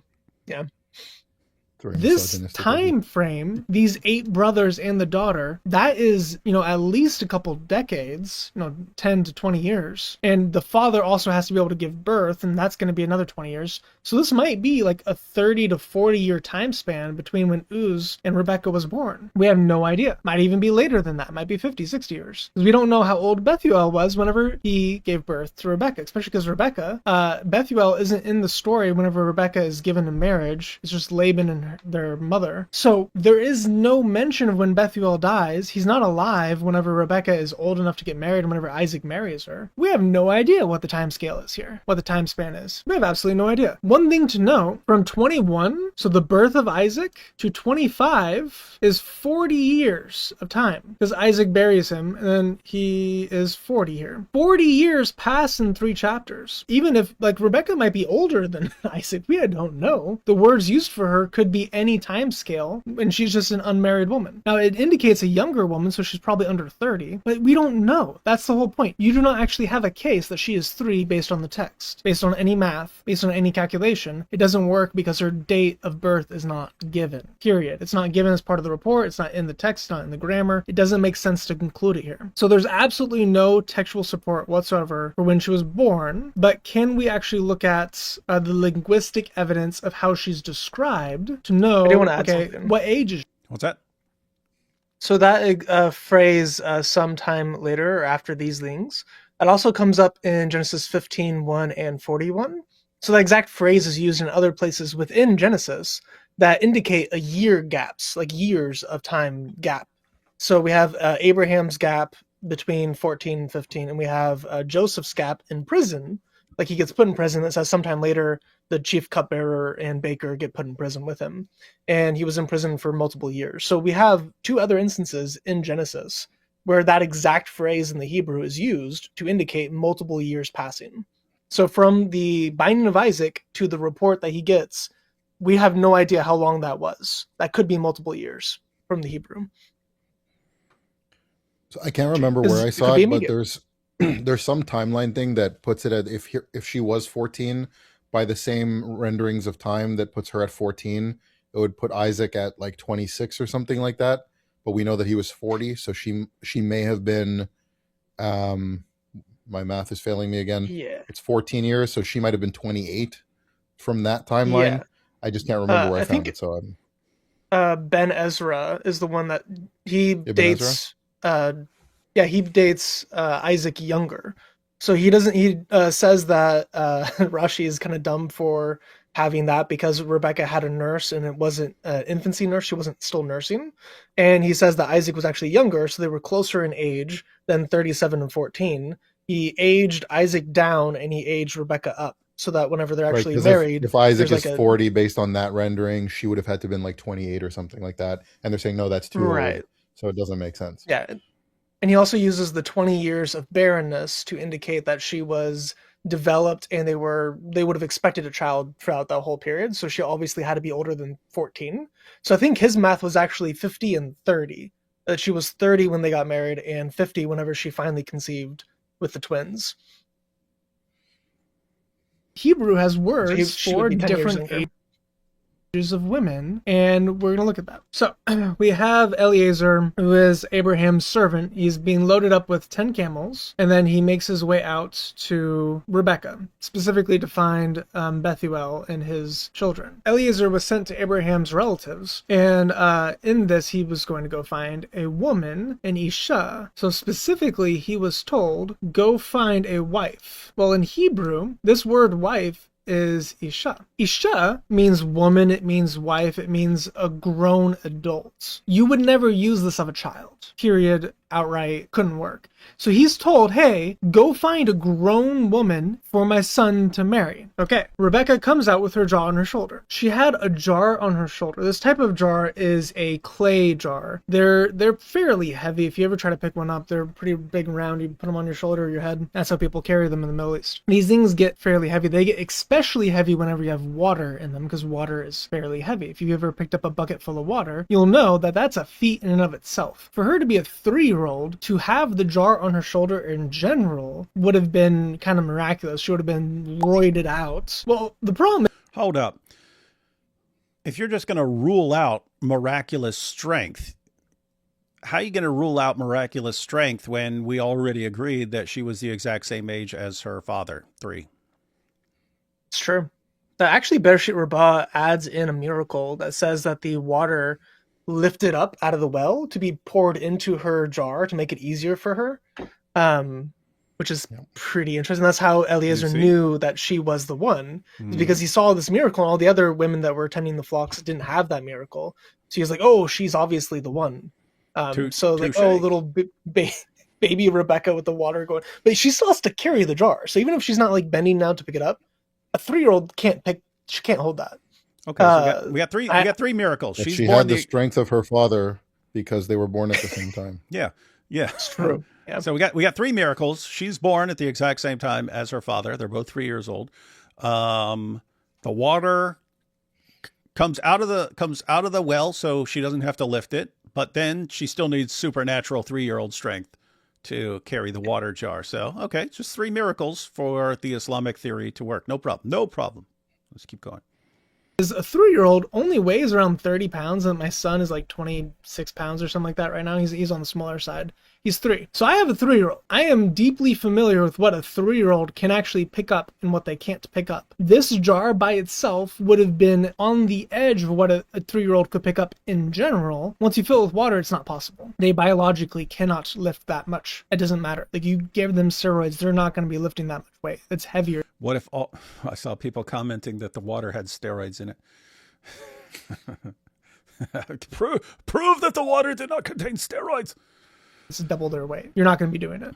And not only did she do this, she lowered it and gave him a drink, and also gave enough for all the camels. To go from here to here with that jar, that's not a feat that the biceps of a 3-year-old could do, let alone tip it just enough to get water out for him and then untip it. This is not a feat that a 3-year-old can do biologically. It just doesn't work. It's too heavy. But also, they don't have enough endurance. This is 10 camels. A camel can drink around 200 liters or 53 gallons of water. So this is around 2,000 liters of water that she is pouring out of a well. I don't know if you ever tried to draw water out of a well. It's incredibly difficult. Their wells, you had to go down staircases into it and then suck the water, and it was like a spring that fed into the well, and you had to get it up out of it, and then you had to go back. That whole process, doing that once, would exhaust an average American now, because we are not in shape. But even, let's say you're in shape, that takes an incredible amount of endurance. You have to be doing physical labor every day in order to be able to do this type of labor, but you have to be able to do that as an adult. Children cannot do that. They don't have the stamina, they don't have the endurance, basically the same thing, and they don't have the strength. Their muscles would snap. They would become a pool of Jetto by the time all 10 camels would drink 2,000 liters. A baby can't do that. They just can't. And most adults can't even do that nowadays. You're telling me that a little 3-year-old could draw enough water for 10 camels from a heavy jar in a well that you have to go into and come out of with stairs in order to do it and like pour it into the trough so the camels drink. It's not going to happen. Grammatically, we know that she was not actually included then, so she's not 3. Biologically, she couldn't be 3 because of this feat. Now, linguistically, we can actually know that she wasn't 3 based on the words attributed to her. So this word here, woman, is nara. So if I pull up the Hebrew here, we have nara. This word was only used from 12 and a half to 25. So it would be a pubescent woman up until mid to late 20s. That would be who was called nara. So automatically, she couldn't be 3. And if we look at this, she's also called a betula. Betula is a virgin. This word would not be used of a 3-year-old because also there is a commentary, which is kind of gross. There's a commentary in the Hebrew sources where the fact that she's called a betula here, a virgin, according to the view that Rebekah was only 3 years old, why the Torah needed to add that she was a virgin. Since the Talmud says that any 3-year-old girls that had been violated by someone, her hymen will grow again, something that was known to the people in those days. If the text specified that she was a betula, that she was a virgin, that she had her hymen, she couldn't have been 3. It would not have used it if she was a 3-year-old because the hymen would regrow. Kind of gross. She had an increased number of stem cells and things can grow back way easier when you're a kid than when you're an adult. Either way, from the Jewish sources, from the Jewish understanding and the culture surrounding it, this word wouldn't be used, both because the hymen would regenerate, according to their view, and it was not appropriate to be used in that context, is that the word betula indicates like sexual activity. So you wouldn't be talking about a child with that word. That's kind of gross. I wouldn't say a virgin toddler. That's kind of gross. If you have to specify virgin toddler for anyone, you're kind of a creepy dude. Don't. You put Muhammad up there, but that should have been Daniel Hakikachu. Because Daniel's the one who's okay with 3-year-olds. Yeah. Did you see Christian Gadfly's comment? What? What'd he say? You guys act like this is so impossible. Do you see that? No. Hang on. Where is it? Was it recent? Here we go. No. Let's see. Here's his most recent one. They had to say she was a virgin because you can get married at 3 months via Hakikachu. No, 11 months. It was before that. 11 months, Christian Gadfly. Hang on. Let's see. It was before. That's Christian Gadfly always causing. Yeah, for everyone who didn't see the debate between Inspiring Philosophy and Daniel Hakikachu, Daniel said that as long as a girl reaches precocious puberty, that's where you have an issue and you get puberty significantly earlier than normal. This reminds me of when my kids were they went to an actual like MMA gym, had real MMA fighters in there and stuff like that, but they were young. But there was an 8-year-old who was just like destroying people at tournaments. I mean, destroying people. He was destroying like 12 and 13-year-olds and stuff. But his dad came up to me one day and he goes, "Hey, you're a smart guy. I'm a little concerned. My kid, he's 8, but man, he's got all the pubic hair. He's got everything. He's got hair under his armpits." And I'm like, "Oh, okay. Yeah, that's actually a thing." But yeah, Daniel said, "Hey, you see, he should be married." But yeah, so Daniel was saying that as long as a girl has some sort of sign that she, doesn't matter if it's precocious. He said 5-year-old fine, 4-year-old fine. And then IP pointed out that we have studies showing that girls can go through precocious puberty as early as 11 months. And then Daniel had to just say, well, but her parents probably aren't going to grant that, right? Parents are probably not going to give their 11-month-old baby to some dude to start having sex with and so on.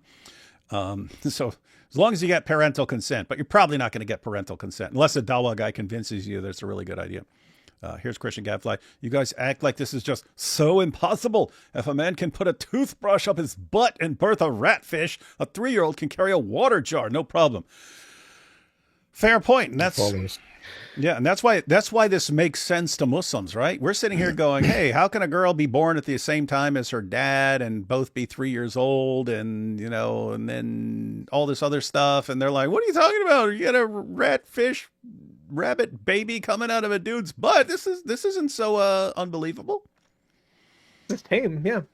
Welcome to Islam, guys. Creepy.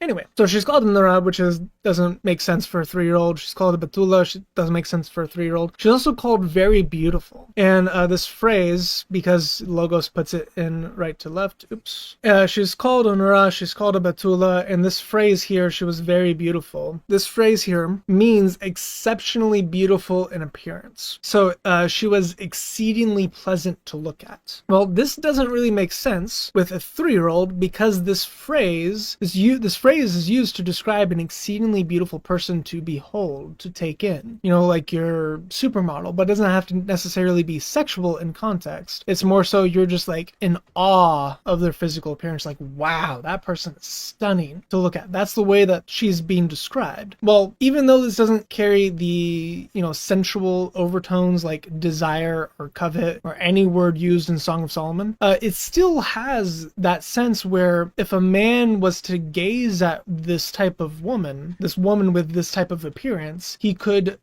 desire her. It could cause lust. So the type of beauty that she has could entice lust in a man. Now, I have to point out that entire point is not going to be convincing to Muslims. Yeah. At all. It's not relevant. Like, what's the problem? Like, this is totally fine. I see smoking hot 3-year-olds all the time. I can't take my eyes off of them. Well, so for comparison, Sarah and Rachel are also called this, and both of those are not children, obviously, by the text.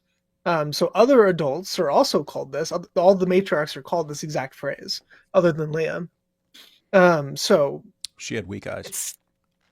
She did have weak eyes. In order to say that this is for a 3-year-old, again, it's really creepy. And this is the author of it talking. And this would be Moses or God, which is what we believe is, it's inspired word of God. So you have to basically say that God is like doing some real creepy. Oh, interesting there. Interesting. Yeah. So, I pointed out that they would be associating Abraham with this. You're pointing out that, well, it's the narrator who's calling her so attractive. And therefore, if it's a 3-year-old, this would be Moses saying that a 3-year-old was smoking hot. And since it's divine dictation, it has to be Allah. Well, they wouldn't have a problem with that. Anyway. Have you read Surah 65, verse 4, buddy? Anyway. Yes. Clown stuff. Some Skittles. It doesn't, no. Anyway, so this phrase would not be used of a child. This word wouldn't be used of a child. This word would be used of a child. We have other words as well. So again, she's called an Nara. She's called an Isha. Again, so Isha. And then again, this is an Alma, which we'll get to. So this word here, Isha, this word is always used of a grown woman.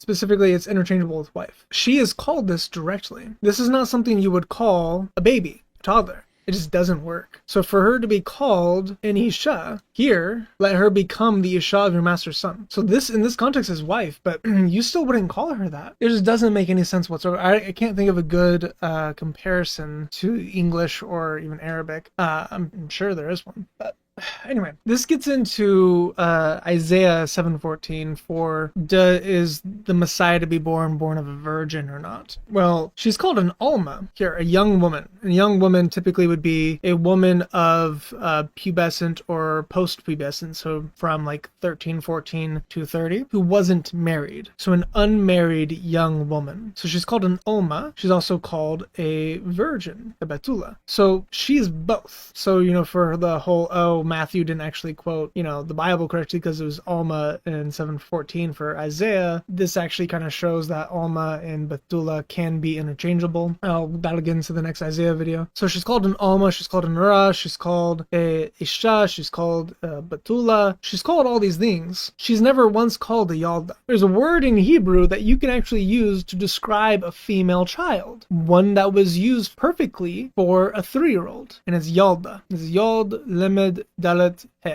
These word means little girl. It means toddler. It means child. It means female child. It means young girl. Not woman, not young woman, young girl. If a 3-year-old was to be described, it would be Yalda. She is called 4 different words for woman in the text. Never once is she's called a Yalda. She is not a 3-year-old. It doesn't work whatsoever. So, Next piece of evidence. They want to Rebekah was asked, will you go with... What's that?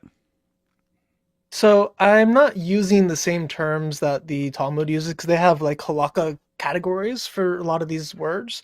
And they change the meaning of nara to be specifically from like the onset of the second pubic hair unto 6 months after puberty. So it's like a very short window of time is a nara. So it's like 12 to 12 and a half or 13, which is why they give such young ages later on in time, is because they're using the Talmud's definition of nara and not a biblical exposition of what that term can mean based on the available stories. At least that's my opinion of it. So they have Ketzina nara and a bogretz, if I butchered those. But it's like a child, a pubescent, and then a post-pubescent are the legal categories for like marriageable age, property rights, all that stuff. And then you have non-Talmud words in Hebrew that describe all these things. Most of them are the ones that are actually used. But nara, I point out nara here because we do have a girl called a Yalda who does engage in intercourse in the Bible, and that's Dinah. Granted, it was grape, it was not consensual, but Dinah is called a Yalda specifically by the guy who was the father of the one who attacked her. And he's like, why did you bring this little girl to me? And in that, we see that there is a Yalda. So she's anywhere from like 2 to 13, 14, 15 in that age range. Most historians put her between like 7 and 14, if I remember correctly. The Yalda there would be a girl who is mature enough to walk around by herself, to do chores by herself, and to have some level of autonomy, like she doesn't need parental supervision anymore. Yet she's still called a little girl. So if she's called a little girl, but Rebekah's not called a little girl, that would indicate that Rebekah's older than puberty, should be post-pubescent, based on the usage of the Hebrew words in the Bible itself, not based on later Talmud or Midrash usage. For Yeled and Yelda could theoretically go back as far as like an infant, like a newborn infant, even in some cases. Right. Yeah. But it's definitely not the same as Nara. It's not an older child or a teenager or a woman. Right. Quick question, Chris. Do you expect any Dawa fan to understand anything you just said in that last part? Keep in mind, your average Dawa fan is the product of 40 generations of first cousin marriage. It's true. This man, I will go, she said. So she's able to assent to marriage. Now this demonstrates a cognitive feat that 3-year-olds can't really comprehend. Yesterday, my son wanted me to cut the tag off of his teddy bear. He's 3 and a half. I told him, sure, I can do that, but I want to make sure that you know that once this thing is gone, it's gone for good. I cut it off, and then he started crying because I threw it away. Even though he assented to it, he didn't understand what it meant. Rebekah here is assenting to marriage, the most important thing you can do in this life other than giving your life to God. In the Jewish context, in the Jewish history, and the Jewish understanding, she would not have been able to give consent to marriage if she was a child. And once you're pubescent, then you actually are asked whether or not you consent. So a child could be given in marriage, but it would be up to the father, or the man in charge if it was the brother, so Laban in this instance. It would be up to her dad, Bethuel, or Laban, since Bethuel seems to be dead here. It would not be up to Rebekah. So for Rebekah to be asked, will you go, it indicates that she's cognitively able to consent, and that she's post-pubescent, because you would only ask this of a woman if she was already pubescent. So, from the Jewish context, her being asked is proof that she was not a 3-year-old. She also had the emotional ability to assent, which is not something a 3-year-old has, which I brought up in the Jewish rabbinical. Mm-hmm. Not only that, according to Jewish orthodoxy and tradition, the forefathers, Abraham, Isaac, and Jacob, kept Jewish law as we know it today back then, which means anything that is a halachic ruling today about laws of marriage or laws of purity or kosher laws, anything like that, the Jewish belief of the same rabbis commenting on this would be that those forefathers kept those rules even before the covenant at Sinai was given, which means they could not have endorsed violating this rule, even if the father, Lavan, did in fact allow for it, which would completely debunk that position anyways. source earlier. We also have veiling. Whenever Isaac came to her, she saw him and said, "Who is the man in the field coming to meet us?" The servant Eliezer said, "He is my master." She took her veil and covered herself. And the servant told Isaac all he had done. Isaac brought her into the tent of his mother Sarah, and he married Rebekah. So she became his wife, and he loved her, and Isaac was comforted after his mother's death. She had a veil. Veiling is not something that children would do. The whole purpose of the veil is for modesty whenever a young woman of marriageable age is around either her suitor or potential suitors. So for her to be veiling at all means that she would be an adult woman, or at least a woman of marriageable age, not a toddler. A 3-year-old doesn't have a veil whatsoever. You would get your veil at like 13 and then you would use it, but before puberty you wouldn't have a veil. You just wouldn't have. So for her to have her veil and for her to choose to cover herself, she is practicing Jewish practices that you'd only do as a teenager, period.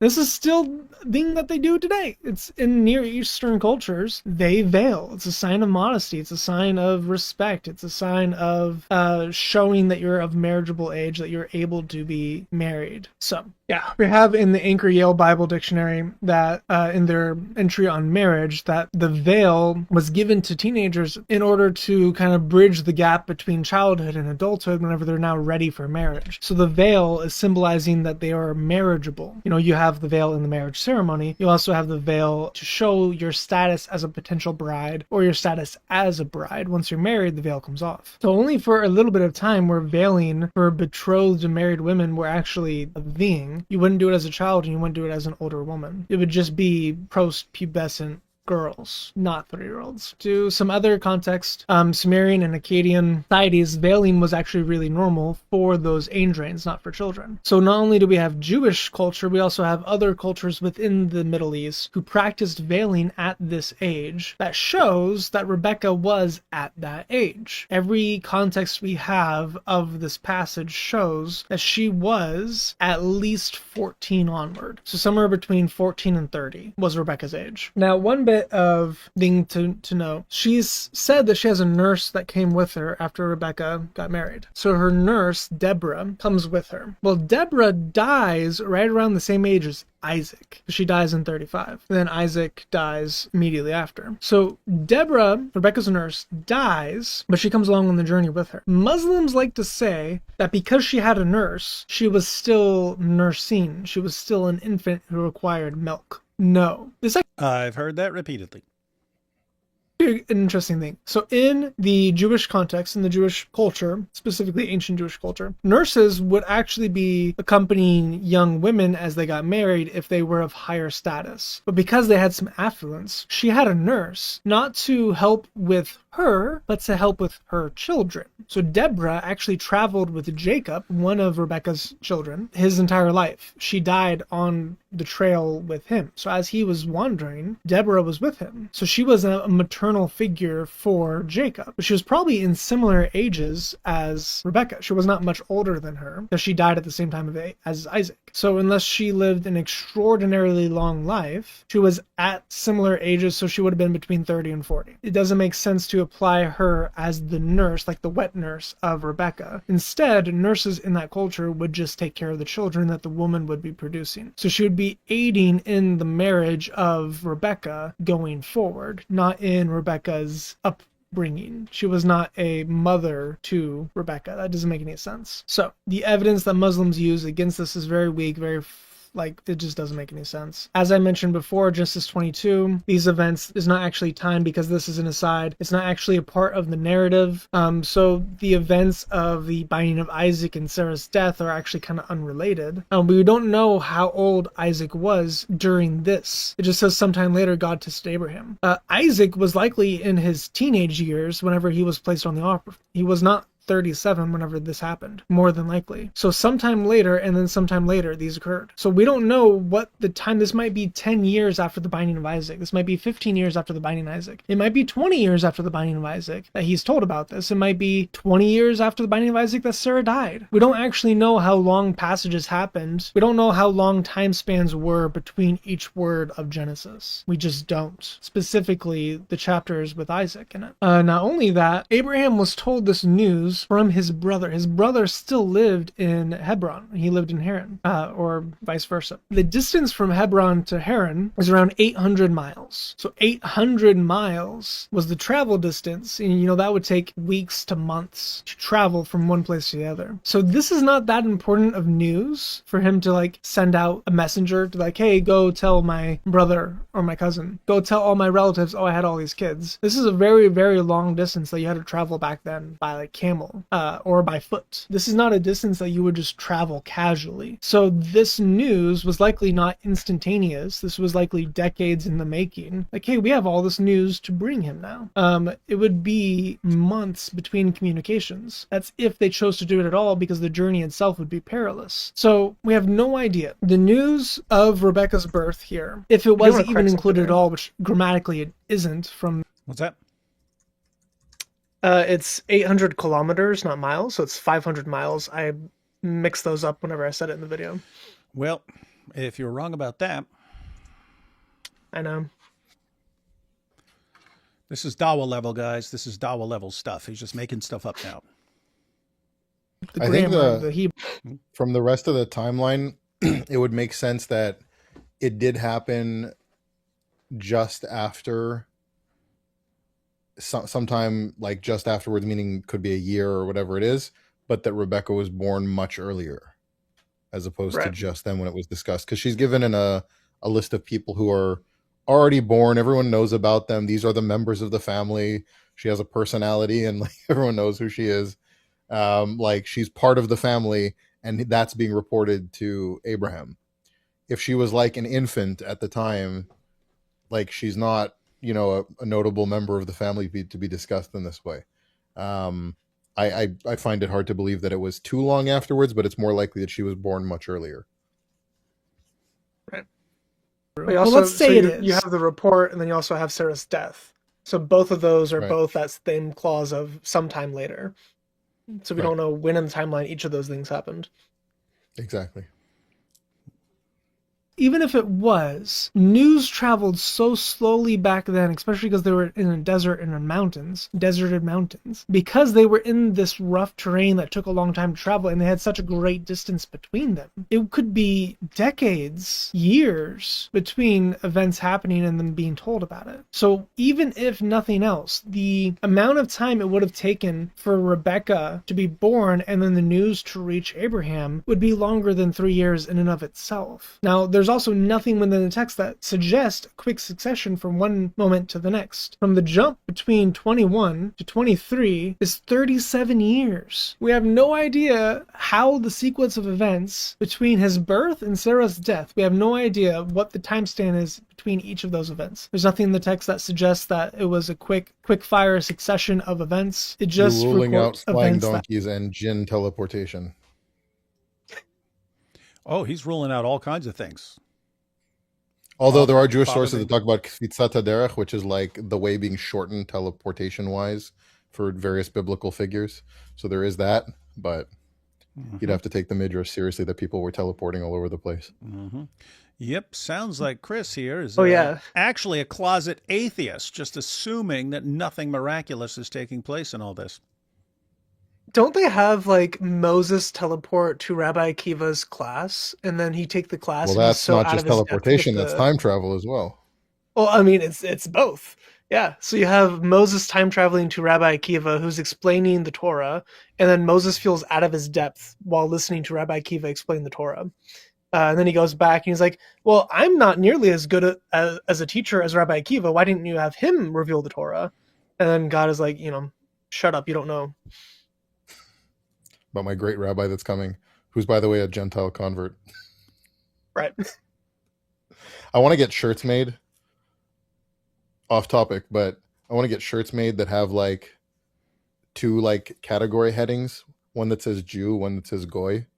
And under Jew, it just says St. Peter, St. Paul, Mark, James. And then on the Goy side, it says Rabbi Akiva, Shmaya, Avtalion, Rabbi Meir, Onkelos, all the converts to Judaism who founded rabbinic Judaism.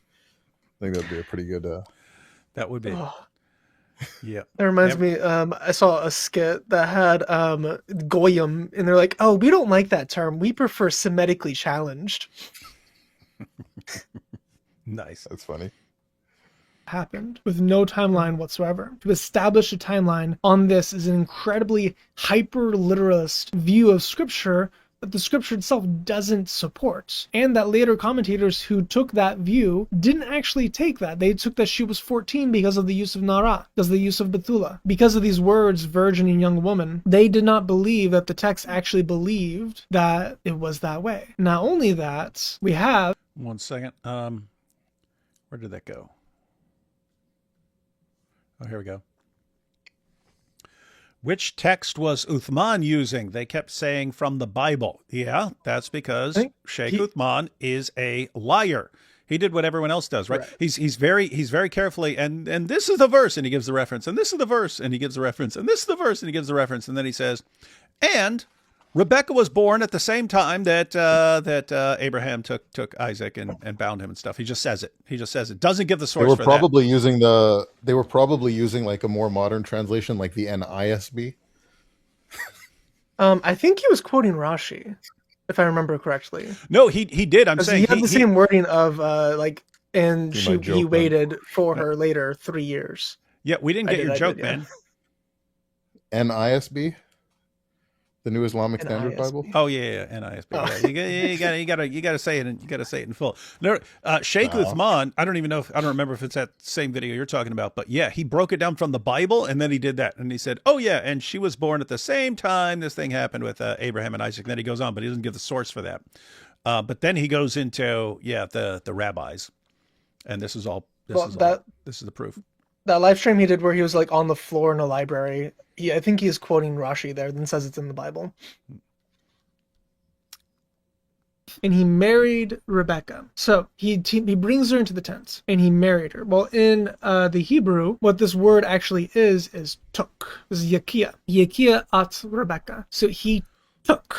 It's slang. You know, sometimes this word is used literally like, oh, you pick up something. Over 20 times in the Hebrew, this word is used as a slang word for sex. So he took Rebekah. He took her virginity, and so she became his wife. So here, him having sex with her, you know, he consummated, and she became his wife. His Isha, and he loved her. Beautiful. But he had sex with Rebekah. So she's not 3. There's no time here. She met him, then the servant had told her, and then he went inside, and then they, did the hanky spanky. He had sex with her. She was not 3. If she was 3, then the text... So you laughing at your own joke. Itself says that he directly penetrated a 3-year-old. Muslims don't believe that. They believe that he married her and then waited to have sex with her, just as the Prophet did. This does not say that. This says that she had sex with him at that moment in time. A 3-year-old can't have sex with a man without risking... Like, to know and take are both euphemisms for that in biblical language. Yeah. The most striking, which is in Ruth, where Boaz took Ruth, she became his wife, and he went into her. But the actual Hebrew is like he penetrated her. So that one's like extremely explicit, like they just had intercourse. But it's the exact same formula as what's being used with Isaac and Rebekah here. You also get it with David and Bathsheba. That exact same phrase, exact same structure of he took her and she came into him. And then she immediately came impregnated. So the same language being used all over the Bible is also, I think, used in the law for like Deuteronomy and how it like differentiates between different, like if you take a wife versus if the like intercourse was forced. I think there's different words there for it, but it's used all over the place.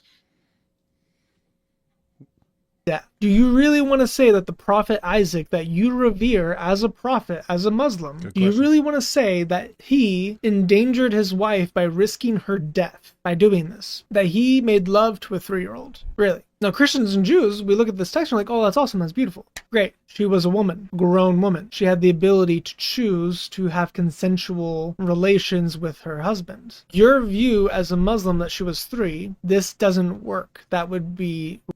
because a 3-year-old cannot consent to relations. They just can't. So I created a syllogism to prove that she wasn't 3. Premise 1. If Rebekah was 3 years old when she married Isaac, the biblical text would support her birth being reported in Genesis 22, 20 through 40, and her actions and descriptions would be consistent with those of a 3-year-old. However, the Bible does not confirm her birth was part of the news in Genesis 22, 20 through 40, and her actions, drawing water for 10 camels, giving consent, veiling herself, and descriptions of her, the Nara, the Betula, the Alma, are inconsistent with a 3-year-old. Conclusion, therefore, Rebekah was not a 3 years old whenever she married Isaac. It's that simple. There's absolutely no reason, linguistically, physically, behaviorally, culturally, textually, there's absolutely no reason to think that she was a 3-year-old. So with Rebekah not being a 3-year-old, which I think I've done a good job showing here, that she couldn't have been a 3-year-old based on the text, based on the Hebrew, and based on the Jewish context. She can't be a 3-year-old according to the text, and also the Jewish commentaries say that she's not a 3-year-old. So for sure, she is not a 3-year-old. Yet your da'is are affirming that she is 3. They're lying to you. What else are they lying about? Think about that. Are they lying about Jesus? Are they lying about the Bible and its corruption? Are they lying about the preservation of the Quran? Now, my answer to that is yes, they are. The Quran's not been perfectly preserved. The Bible has been preserved through its copious manuscripts and textual criticism. And Jesus is God.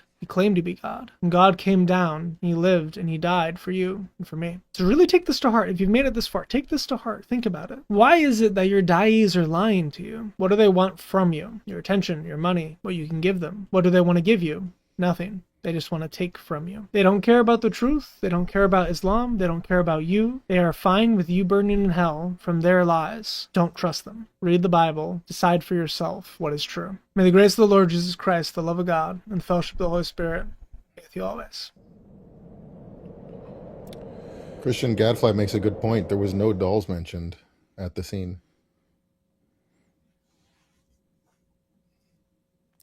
Traded her dolls for her veil. That ending was pretty Islamophobic, man. Like, you were just talking about the Bible at first, and then you got all Islamophobic. Started talking trash about Dawa guys. Messed up stuff. Yeah. Messed up One stuff. thing, an additional thing to point out as well is, even if Isaac did marry her at 3, it doesn't matter to us as Christians because he's not our role model. Or to he's Jews. not the standard of morality. Or to Jews. He's not the role model for anyone. Muhammad is. So even if he did that, we would all just collectively condemn him as a PDF file. But instead, he didn't, so we don't condemn him. He just married a grown woman. But even if he did, Muhammad would still be evil for what he did with Aisha. Yeah, and by the way, they go way beyond this, right? Because it's in their mindset. Oh, if someone in the Bible did it, therefore you're affirming it, which is already insane and false. But then they'll do it. Oh, did you know King so-and-so in 1252 married a 10-year-old? See? Right. You can't complain about it. It's like it's weird how they take this, like, anything like that, they'll take it seriously. It's like, okay, that king drank beer, so you affirm it? Eh? You affirm it, right? It's okay to drink alcohol because I can name a king who drank alcohol. Really? Seriously? Anyway, weird stuff. Weird, dumb stuff. Any extra thoughts on that before we go through these super chats? Just a couple things to point out. As far as like the midrashic sources and what rabbis actually say, the Vilna Gaon, literally the like that means the genius of Vilna. Like he was one of the greatest rabbinic scholars of all time. I think the Talmud in some ways today, as we have it, was formatted by him.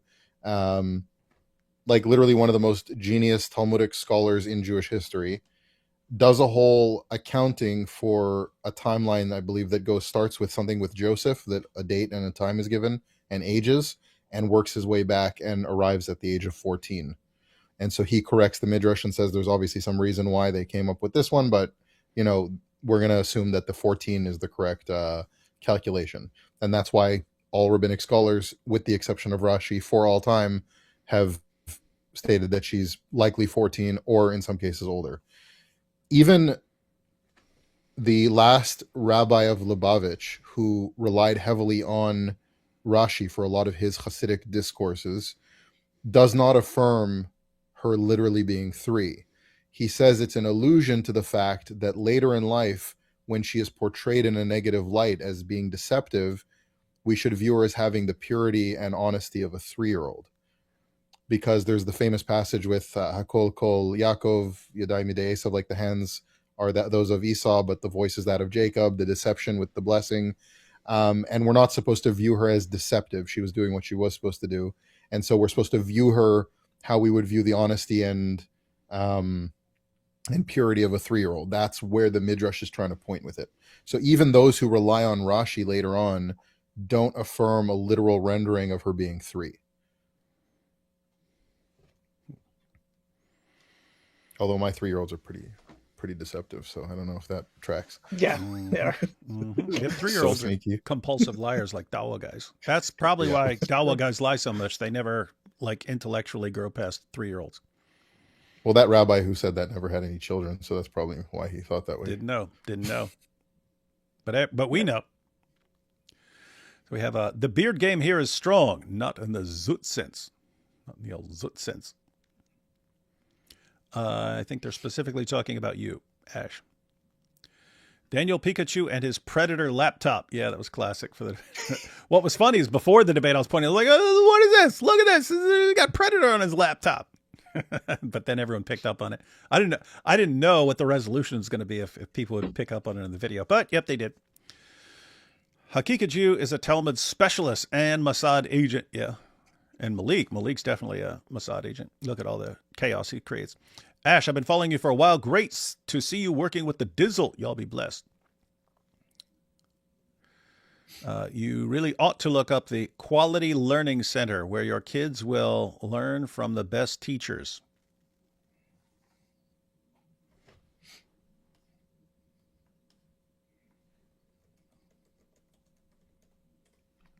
Oh, Minneapolis. Chris, you have some hate coming up in the.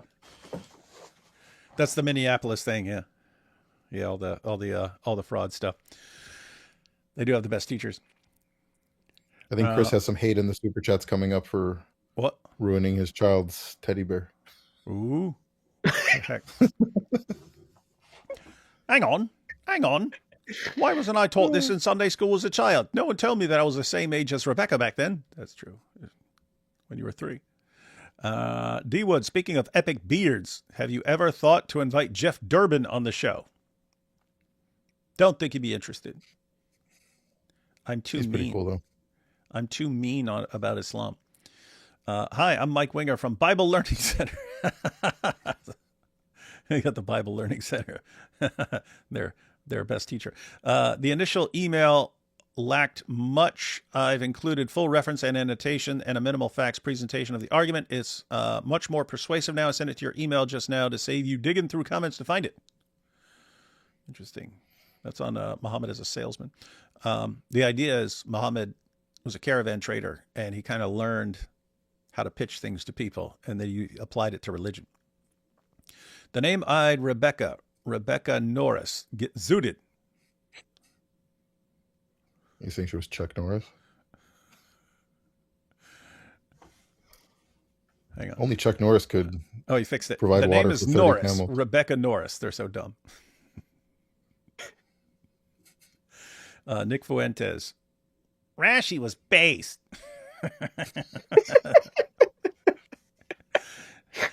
Yeah, Nick would be like, did you know, according to his rabbi, you can bang a 3-year-old. That's the one thing I agree with these Jews on. Every time these Dawa guys make up lies, we should bring up Al-Zut and the Muhammad toothbrush stories and so many bad stories about Muhammad. No, the Al-Zut, I've mentioned this before. I warned them for the past few years. I said, guys, if you keep just flat out lying, which is what you're doing, if you keep flat out lying about, oh, the Catholic Encyclopedia says Mary was this, and oh, the Bible says Rebekah was 3. And I said, if you guys keep lying, I'm not going to tell Christians to lie in response. But I'll start sharing these stories in your books, and we're not going to be charitable in the interpretation, because that's what they demand, right? Oh, well, maybe it means this. Oh, maybe it means that. Why not interpret it charitably? And they just expect it from us when the stories sound really messed up and screwed up. And then we're nice, and we give the benefit of the doubt. Okay, no more benefit of the doubt then. We're going to quote your stories and we're going to go with what it sounds like, which is really, really messed up stuff. So guys, yep. So these are connected. These are connected. That's why we went hard on the Zoot story, not the Zoot sense though. In an effort to honor Muhammad, Iran has abandoned phonics for the demonic cave choking method. Early reports are not promising, but they're committed. That's good to know. Abraham's servant stole a baby from a family of babies. You see, this is the proof. They're all babies, and he went and stole a baby from all the babies. Kikaju claims children are married to protect them from sexual immorality, but I've never heard of teen boys being married off. 1.8 doesn't satisfy. You can ask Aisha. If Rebekah was young bride, the Torah would use Kala? I don't know if that's...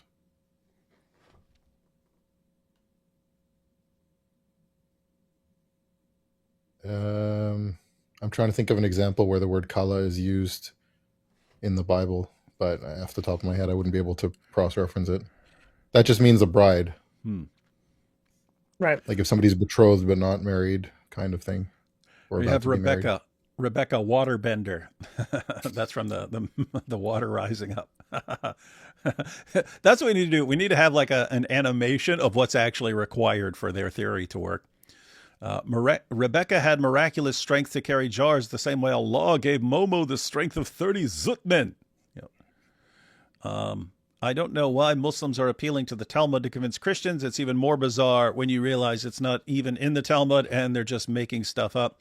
Yeah, that's dawah though. And keep in mind, it's not to convince us. It's to convince their stupid followers that we're being hypocrites for bringing this up because, we're not going with the Talmud on this. Really dumb stuff. Muslims may be trying to rattle off many such empty arguments just to take all eyes off the ball, not in the al-zut sense. Muslim fathers discuss me. How can you view your baby girl as a pleasure machine to be sold to the highest bidder? Never go full Muslim. Yeah, we don't put enough blame on Abu Bakr for the, Muhammad. Yeah, Muhammad marrying her when she was 6. That should have been a big clue, dude. That should have been a clue that you're dealing with a false prophet who's just in it for himself. Instead, oh, cool, take my daughter. Is Rebekah carrying water for camels not enough proof? Hi, Mr. Wood. Hey, hi, Kit Kat for Christ. She was a teenager, period. That's true. I think she was like in her 20s, actually. Ash, I'm a former Orthodox Jew converting to Orthodox Christianity. Would love to connect. P.S. Did you know about Jesus in the Maxor? Yeah, I responded to him in the chat. Basically, there's like an old manuscript of an old Maxor that they found. I forget if it was for Yom Kippur or Rosh Hashanah or whatever it was. One of the high holiday prayer books. And there's a prayer to Yeshua Sarhapanim and the angel Metatron, which is really interesting because the angel Metatron is what they use for the angel of the Lord to describe what that is in the Bible, whereas Christianity would say it's the pre-incarnate Christ. So it's very interesting that they're put together in a prayer in a Jewish text. I know that it's been kind of eliminated from any prayer books today, even the ones that had it as copies of the manuscript. And one rabbi, I think it was the Lubavitcher Rebbe, went as far as to say, I don't think he understood when the timeline happened. I think somebody had said, we found this in a machzor, and he thought it was like a contemporary thing. And his response to that letter was like, oh, like Christian missionaries, like evangelical, whatever, snuck in and like snuck it in there so people wouldn't notice. He didn't realize that it was like an 11th century manuscript with a prayer to Jesus, basically. Other rabbis have said it's a mistaken rendering of a typo. It's supposed to be Isaiah. And why would they be praying though to Isaiah for intercession? That doesn't really make any sense. So yeah, it's a very interesting little anomaly in Jewish history. Hey, you guys have lots of cool words and names. Some of your words and names are like, they sound lame and weird, but some of them like Rambam, Maxor. Yo, what's up? The Maxor is here. Dave Wood, the Machzor. You gotta put a ch in it. It's a machzor. The Machzor. I mean, can you imagine a dude just walks into a, like a big action movie and oh no, it's the Machzor, and he walks in, the Machzor is here. You'd be like, ah, darn right. How can anyone be taken seriously that wouldn't sew a tag back onto a bear? Valid point. You have to buy those little. You have to buy those little plastic things in bulk from like Alibaba. Get one of them just to sew it back on. Here you go. Look at Chris's cup. He, like Masab, has chosen the cow. Love to you, my brothers, Stephen, Chris. He chose the cow. Hang on. Shabbos guy. Hang on. According to Disney, Daniel Boone killed a bear when he was 3. Surely that's harder than carrying some water. He said 1950s lyrics. I grew up on that song. I had it on a little tiny 45 record when I was a little kid. And so the lyrics are, raised in the woods, so he knew every tree, killed him a bar when he was only 3. Davy Crockett, king of the wild frontier. Fell out of popularity because then it goes on to like him killing all these Indians and stuff like that. This so reminds me of I have this friend. He's in Israel, also last name Boone. He's like from Idaho, and he found out when he was like 18 years old that he's technically Jewish, and immigrated to Israel, joined the army. He was in Golani. He's like a sniper in the Israeli army. Worked with me afterwards in security work, and he's a Messianic Jew living in Israel. And he has this story that was like legend in our security training course, and every time we'd go back for like requalification, like everyone's like, oh, that's the guy that like got attacked by a bear in Alaska and killed it. Nice. Because he has like all these wild hunting stories from like Idaho and Alaska. Nice. Brothers, could you please do a stream solely showing how they misuse the Bible to prove their narrative, and at the same time saying it's corrupted? Yeah, we tend to bring that up quite a bit. A specific stream, we'd have to wait to some them doing it in some epic fashion in some debate. But yeah, they always do this. They're the ultimate cherry pickers. Quran, Bible, doesn't matter. Talmud, church fathers, it does not matter. They will cherry pick anything they can use, and even if everything before it and after it and so on completely contradicts them, they do not care. Rough stuff. Jacob wasn't a PDF file. He controlled his zipper. I think that's a joke on the different files, PDF and zip. Yeah. Zip file. Okay. Yeah. A good quick video response to calling Israel a colonizer, time-lapse video of Israel and Muslim empires through time. What's a good quick video? You saying you want one? Saying somebody should make like a time lapse of showing like the area being conquered over and over again since like 1st century Judea, probably. Oh, little side note. Little side note. Chris, you should make a 10 to 12 minute version of that video. And then at the end, say, if you want to go into a lot more depth, not in the Zut sense, then go over to this other one. And then some super short version for like TikTok or X or something like that, where you link to the other ones or something like that. I'm just saying we gotta start making all this stuff unavoidable and have it in every different version of content based on people's attention spans. Is that took the same as the garden when Adam took the fruit? Bible Project talks about that a lot. Is it? I don't know. Have to look. Yeah, but sometimes took is just took. Logos. What are you saying? You're saying that he humped the fruit. Frank Turek did an interview with Jay Smith and asked him, what made you go all in on Muhammad? The joke alarm in my head rang wild. Yeah, would have been a perfect opportunity. Is Jay Smith the Muhammad mythicist? Yeah. Yep. I remember I saw your stream on that with Raymond Ibrahim. Mm-hmm. And the next day my dad says, have you heard this guy who's like doing all this like really good scholarly work on how Muhammad never existed? I'm like, oh God. No, that's not true. Hey, here you go. Wait till they claim perpetual 3-year-old Rebekah. She's a perpetual 3-year-old. She was always 3. She was born 3 and she stayed 3 forever. She's still 3 hiding in a cave somewhere. Her dad was born 3 too. Uh-huh. Has Muhammad hijab Allahud his last akbar? This is not gonna be a good year for Muhammad hijab. D Wood, it's leering, not learning. Oh, leering center. Okay, I apologize. Tell D for Wood. The question for the apple, it never says that Adam took the apple. It just says Eve took the apple, and then says she gave it to her husband. Yeah. But that is the same word. So it's different grammar, but it's the same word for take. So Eve. Yeah, I was thinking this. Eve humped the apple. Tell D Wood. Max. Mach. Wait, this is a different word.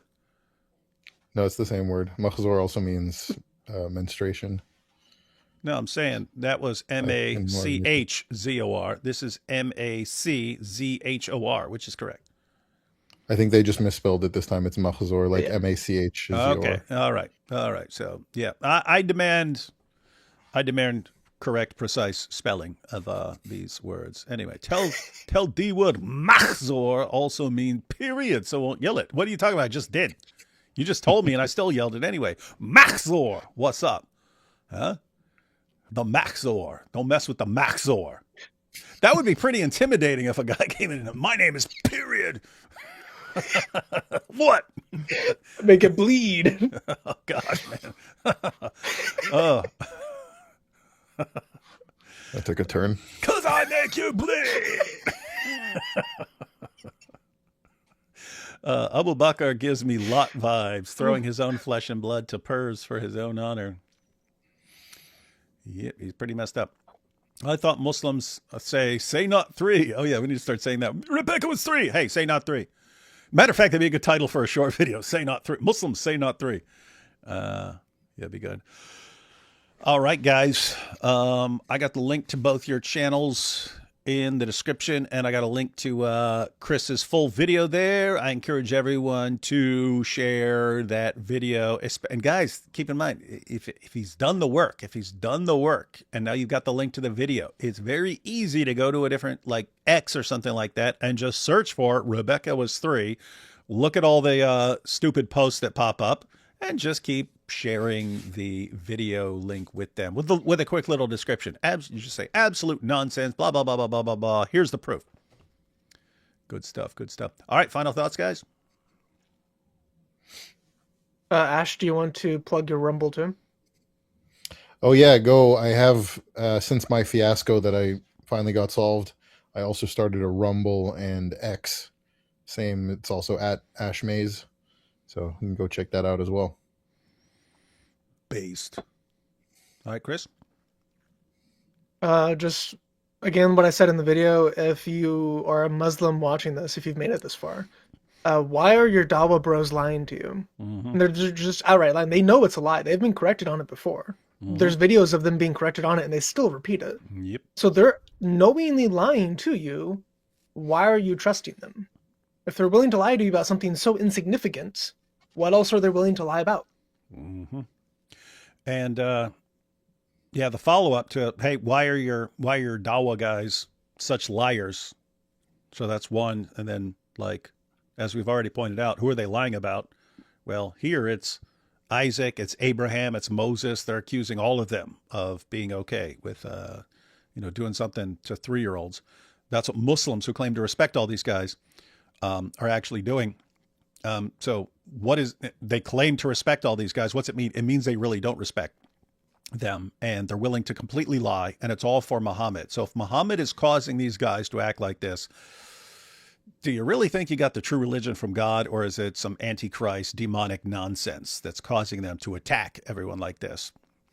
And then the third thing is, how come when this gets exposed over and over again, it doesn't seem to bother a lot of the Dawa fans? Like, you can see these guys lying over and over and over about Jesus, about Mary, about Moses, about Abraham, about Isaac, endlessly, and they can get exposed and it doesn't bother you.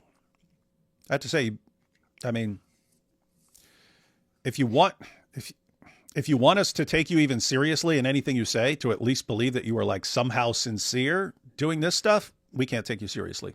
Not now, not ever. And so, welcome to 2026, guys. Gonna be a fun year. A fun year. All right. Thanks everyone for watching, and catch y'all next time.